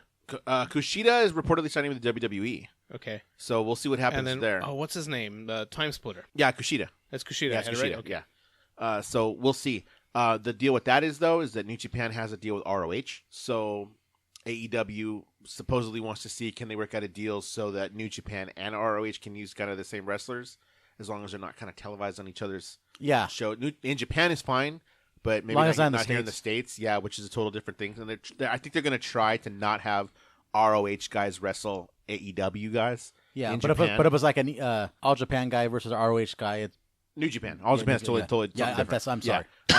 Yeah, that's kind of what I think it'll go, because this day and age it seems more like, if you watch Impact is branching out and letting guys keep their gimmicks for indie bookings and in other territories, and they're even doing business with other territories. Yeah, with other promotions. I was going to ask between them and let's say the United Wrestling Network, it behooves people to work as it's the independents are kind of like the territory system, but it's more modern day where we have working relationships and people bounce back and forth. Yeah. And you know, nobody is going to compete with the WWE. I don't even think at this point AEW has the ability to compete with WWE. Jericho straight out said that you're not going to be the WWE.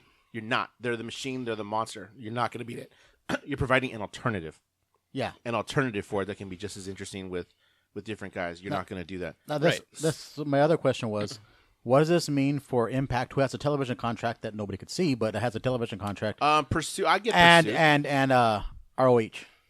I got a curveball for you guys too when you guys after you answer that. Okay, well, Impact did something different. The Pursuit Network, a lot of people don't have it, but they also started doing live streams on Twitch. On Twitch at the same time, so you can actually watch it live on Twitch as it's happening. Plus, they use the Global Wrestling Network, so you can get that app and you can watch those things as well. Yeah, you could do that too. So there still is ways to watch it. And they're on the Fight app. ROH is on the Fight app too for free. Yeah. The weekly episodes are on the Fight app for free.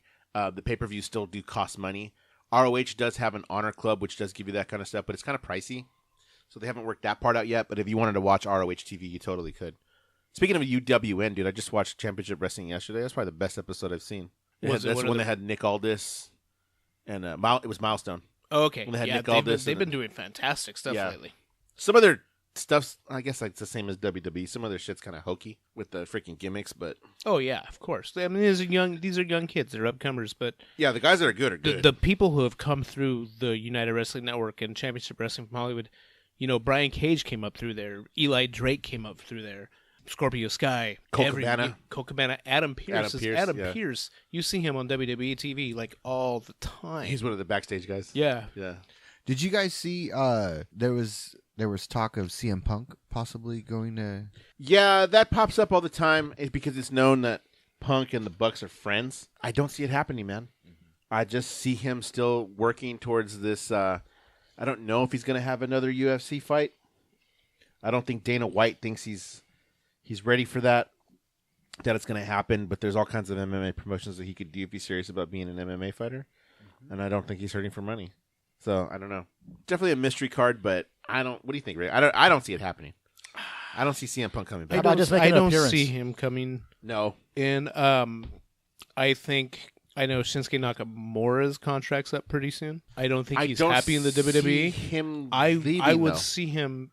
I don't think he's happy though. I think he would go back to Japan. I don't think he would go to all elite. There's a lot of guys right now who are talking about they're not happy there because it's just not what they thought it was going to be because it's such a machine. And if you just don't fit into the machine, because another name I heard isn't happy is Andrade Almas. He's not happy. He even told a couple of his guys from Mexico, "Don't come here. It's not really all it's cracked up to be." But he's getting a push right now, and his match with Mysterio on SmackDown was freaking amazing. It was amazing, and they're going to do a 2 out of 3 fall next week. Yeah, so I don't know. We'll see. It's just you got to put in your time, man. You got to remember, in a machine like that, you're working house shows. Like we see those guys. Speaking of house shows, we got to talk about that. You're working house shows. You're making the loops going around. You're making money. Just not on TV every week.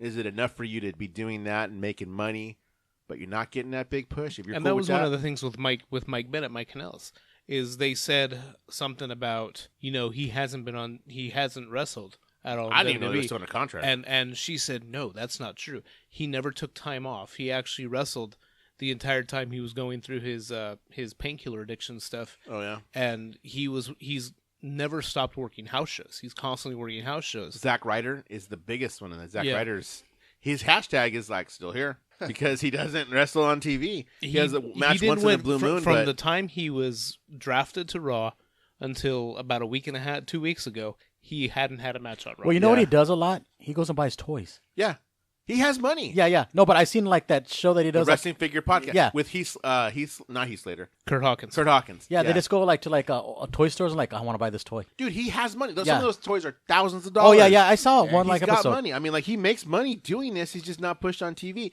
Is he happy with that? Yeah, he kind of is. He's like, I want to be on TV, and I'm still trying to bust my butt to be there. But in the meantime, he's making money.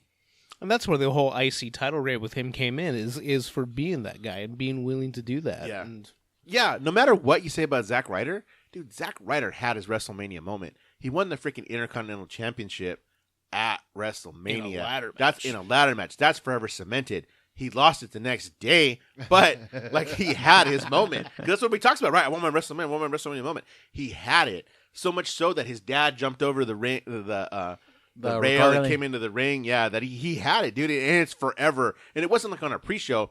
It was on the main show. Yeah. So, like, he had his moment, dude. Can you top that? Him and Razor Ramon, yeah. Probably not. Zack Ryder, I'd like to do. He's never going to be a world champ. That's just, it is what it is. You know, but and he had his and, moment. You know, yeah, he had a better WrestleMania moment than the Big Show's had. Big Show's WrestleMania moments have been kind of crappy. Yeah. He's known for having a lot of problems in WrestleManias. So check this out. Go ahead. It's reported on Twitter that Jim Ross is awaiting his WWE contract to end in March to officially sign with All Elite Wrestling. Hey, and he's done on Access TV.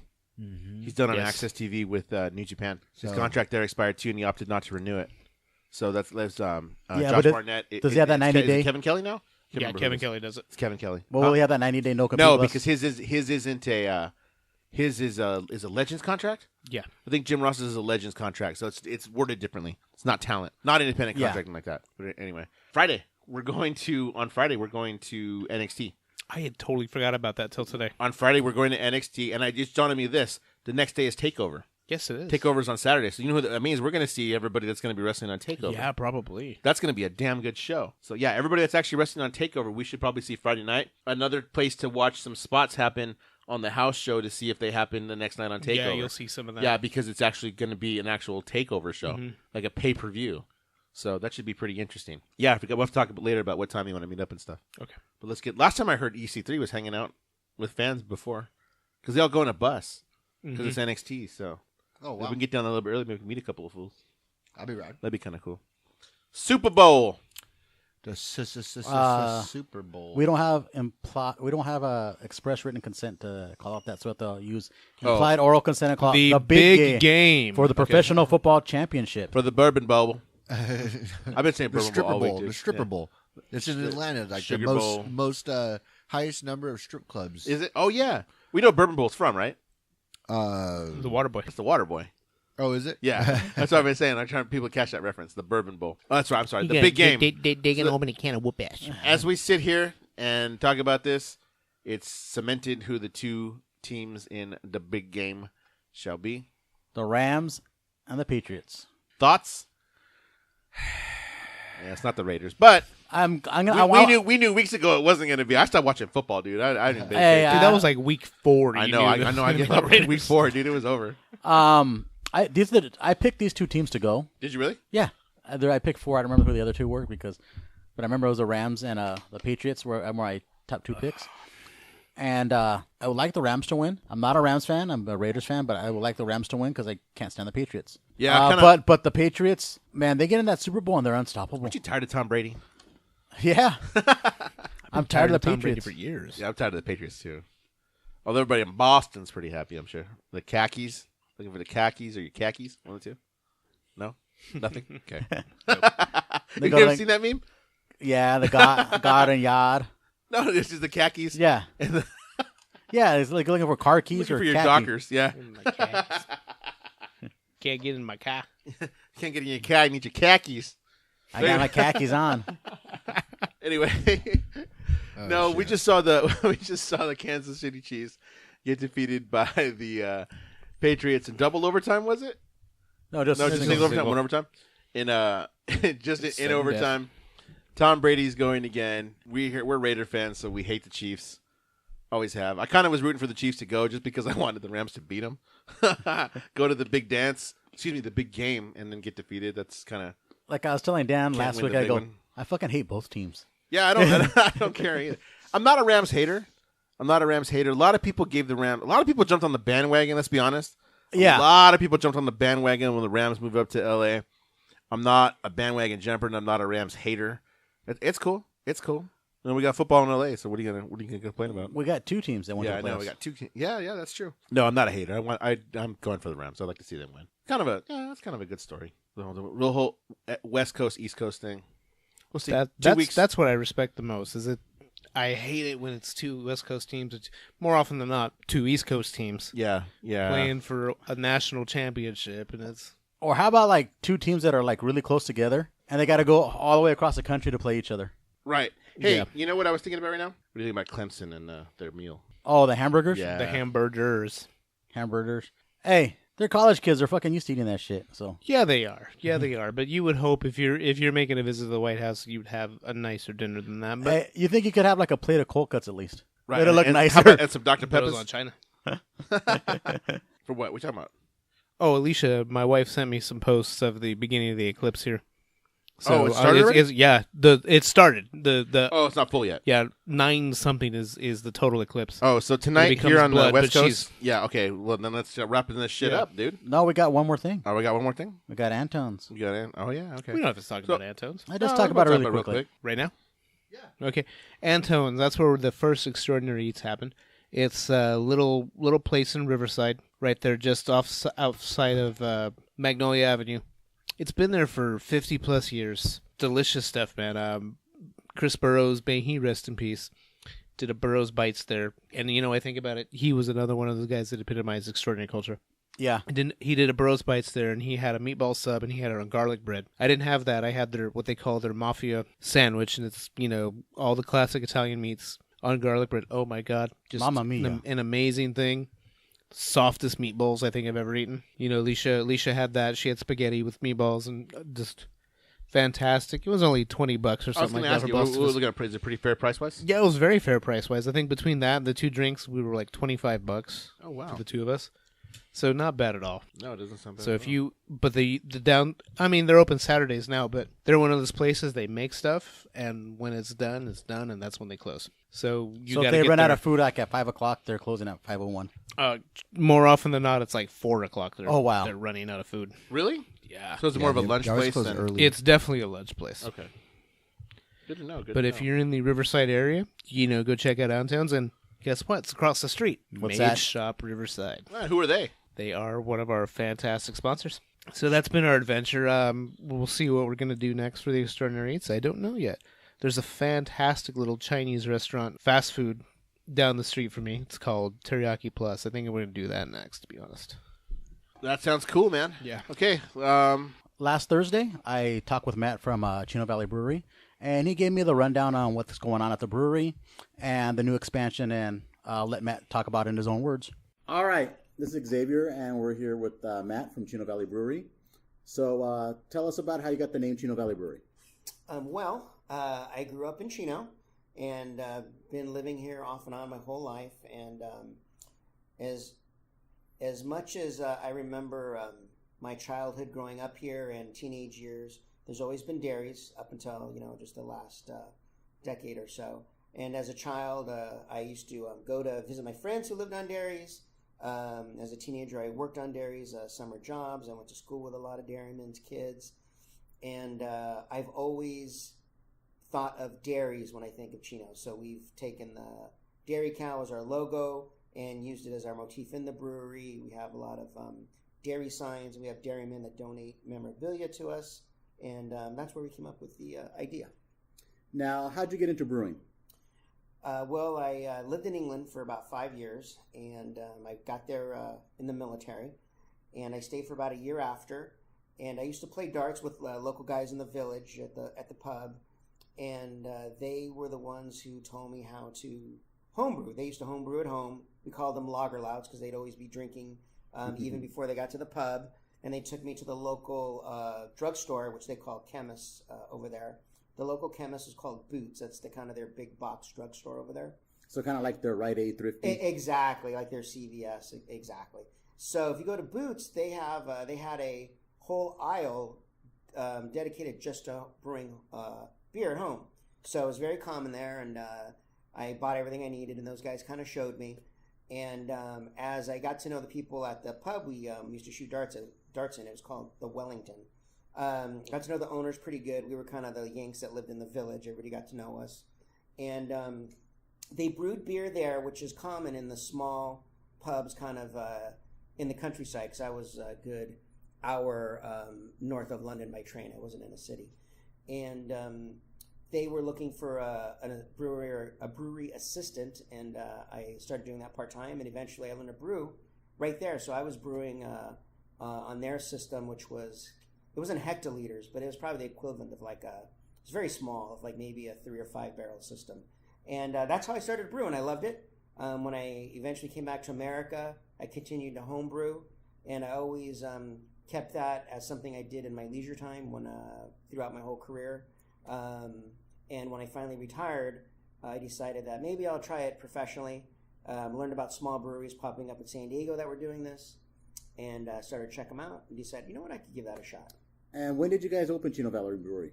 We opened in 2012 here in Ontario at our first location, which was on Francis. And we outgrew that location. We probably really outgrew it in about a year, but we hung in there for 2 years before we moved to our current location here on Grove Avenue. All right, excellent. Now, we're right now enjoying the Resilience IPA, which over 1,000 breweries took part in brewing, correct? Correct, yeah, there's a lot of them. And what made you decide you want to take part in this? Well, the people over at Sierra Nevada sent us an email letting us know what they would like to do. We were a little bit on the small side. They were including everybody with I believe it was with a 10-barrel system or larger. I could be wrong, could be 7-barrel. And the reason they were doing that was if you were that size, they were going to get deals for the breweries through their distributors, through their grain distributors, to get either 100% rebate on their grain or a big discount. I think the thought process was if you're really small, it may not be worth it for the distributors to work with the small breweries. But we were going to go ahead and do it no matter what and just donate our time and grain. It's not a big deal. But luckily, we were able to secure a small discount from our distributor anyway. We talked to them, told them what we were doing. And I think they gave us maybe about a 50% discount on our grain. We just wanted to do something to help the people and everyone who's been affected by the Camp Fire up north. Yeah. It was a good charity, and we wanted to take part. Yeah, and this is excellent. This is one of my favorites that I've had here recently. Thank you very much. Yeah, it came out good. So some big things are in store for this upcoming year. Can you go through them? I know we've mentioned little bits on the podcast, but I want to get some of your full details of what we're going to be doing. Well, we're expanding this year. And when I say expanding, we're going to stay in the same space. We're not going to move in a next-door space yet. But we have a tiny brew house, and believe it or not, this is actually our second brew house. We started with a teeny tiny one that was maybe, I don't even remember, but it was maybe a half barrel. And the one we're using now is not quite a 2-barrel, and we're upgrading to a 5-barrel. Now, just to translate what 2 barrels means, I explain to people, It's usually 2 big kegs and about 3 or 4 smaller kegs, correct? Correct. If you put it in gallons, a barrel is 31 gallons. So you can think of it like that. Yeah. So even 5-barrel, even though that's very large for us, and it's going to appear to be like what you would consider in your mind like a real brew house, it's still kind of on the small side, but for us, it's a huge step. And we're expanding to a 5-barrel system, and it should be here next week, actually, if all goes well. And we're also, along with that, going to acquire 6 or so tanks to be able to, store the beer and ferment it and brighten it. And it should be able to help us with the supply issues we have here in the brewery, because we sell out of our favorite beers a lot, and people are always on us. I know one of the most favorites is the Mango Blonde. Correct. The Mountain Mango. Mountain Mango, yes. And that's, everybody's like, yeah, the Mountain Mango? No. Okay, well, I'll just have this, and then I'll see you later. Exactly, right. So it will help us out with the Mountain Mango, the White Stout, and a few of our other real popular beers. Also, we have a list of maybe about 8 or 9, maybe more than that, 10, 11 retailers who want our beer, and they specifically want those good-selling beers. It's either the Mango or the White Stout. and we can't keep it in stock here, so how can we supply them?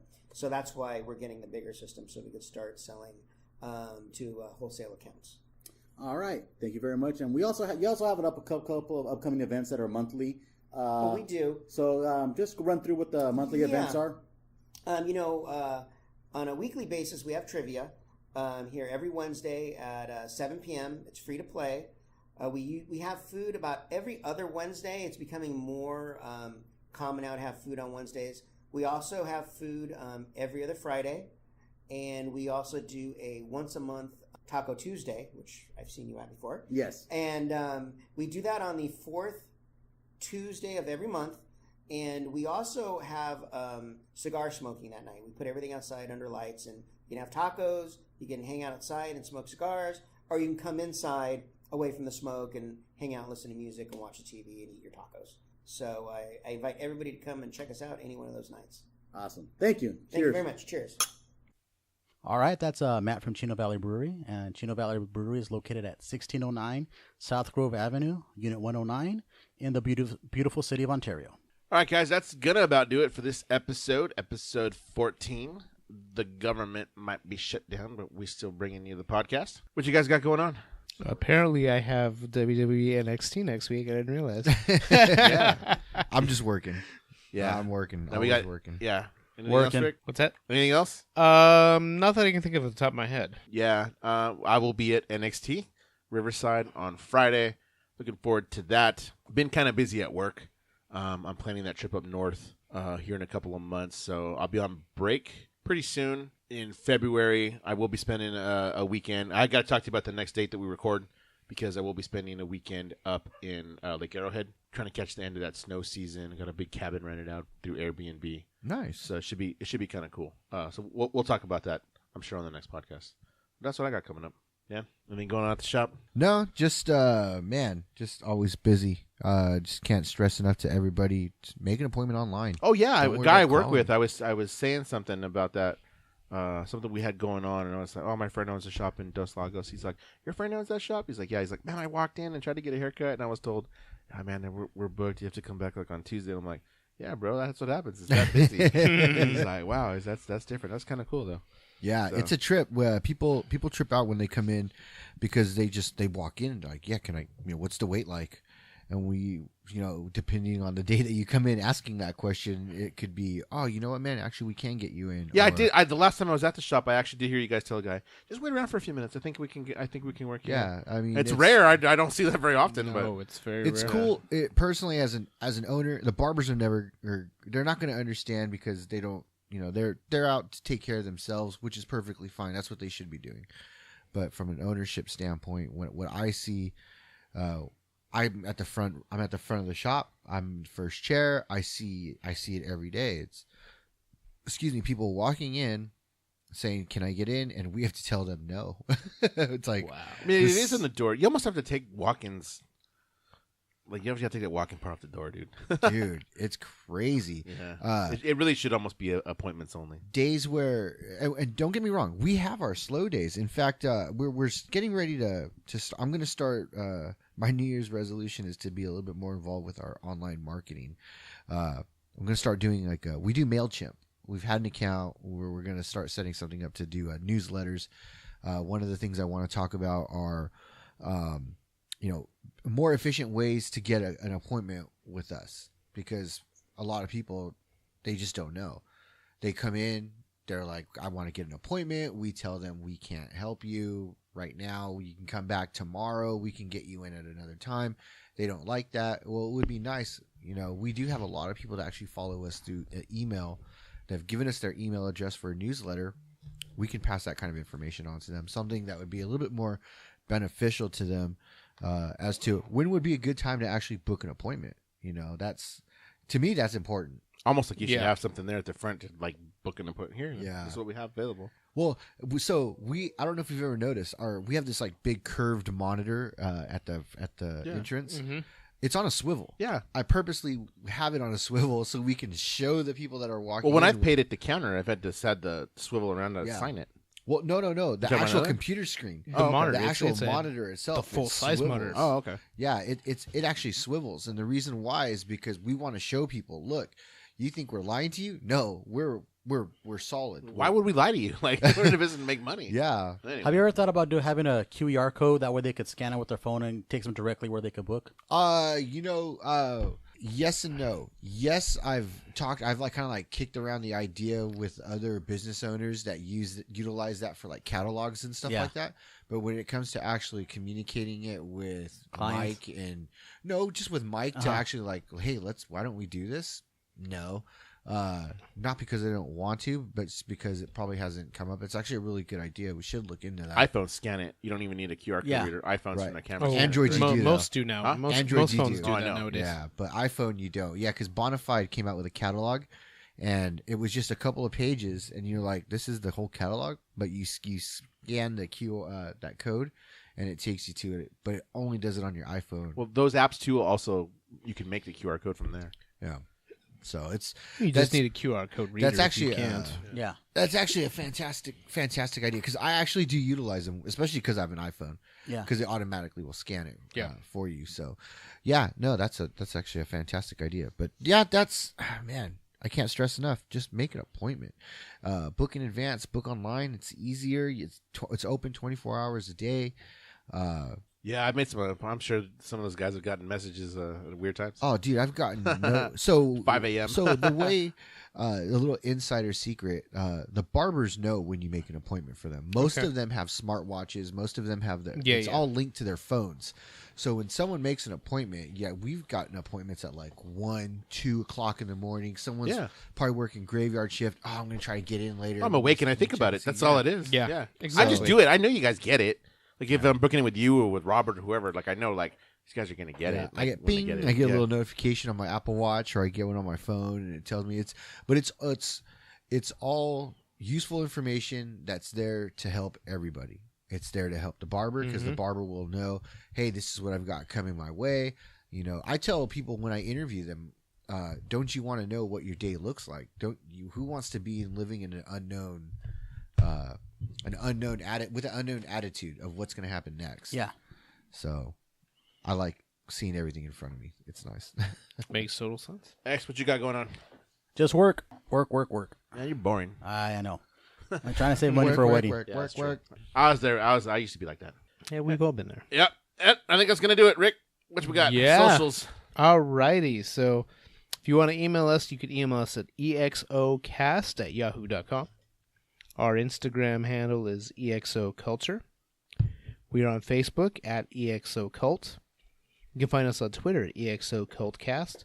And don't forget, you can listen to us on Podomatic, iTunes, Apple Podcast, Stitcher, Google Play, YouTube.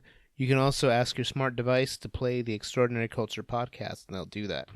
We have been posting more on Twitter and Instagram because we started a new segment, so there's always a lot of posts there, so be sure to follow us on those too. And They're connected too. And don't forget extraordinaryculture.weebly.com. That's right. Just updated it today with the last episode from YouTube. Just another way for you to find us and give us a listen while you're at work being bored. Yeah. So, If you have any suggestions for Extraordinary Eats or, Saturday Spins even, please feel free to email or new us. beers we haven't tried. Yes. Always new beers. Or if you've got some music you want us to listen to and play on the podcast. Yeah, if you're in a band, let us know. We would Send love to it play our your way. stuff. Even Or if it fan sucks. films. Oh, well, sorry. Or you got a fan film. Yeah. Or some of those other home movies. I don't know. I've seen some of those from the Wonder Years. No, wait, I'm talking about vacation films. What are you guys talking about? Porn. Cochinos. I wasn't talking about that. Lots of it. All right, that'll do it. Until next month. Remember, the government is shut down, but we're still here bringing you the podcast. All right, guys. See you next month, guys. See ya. Bye.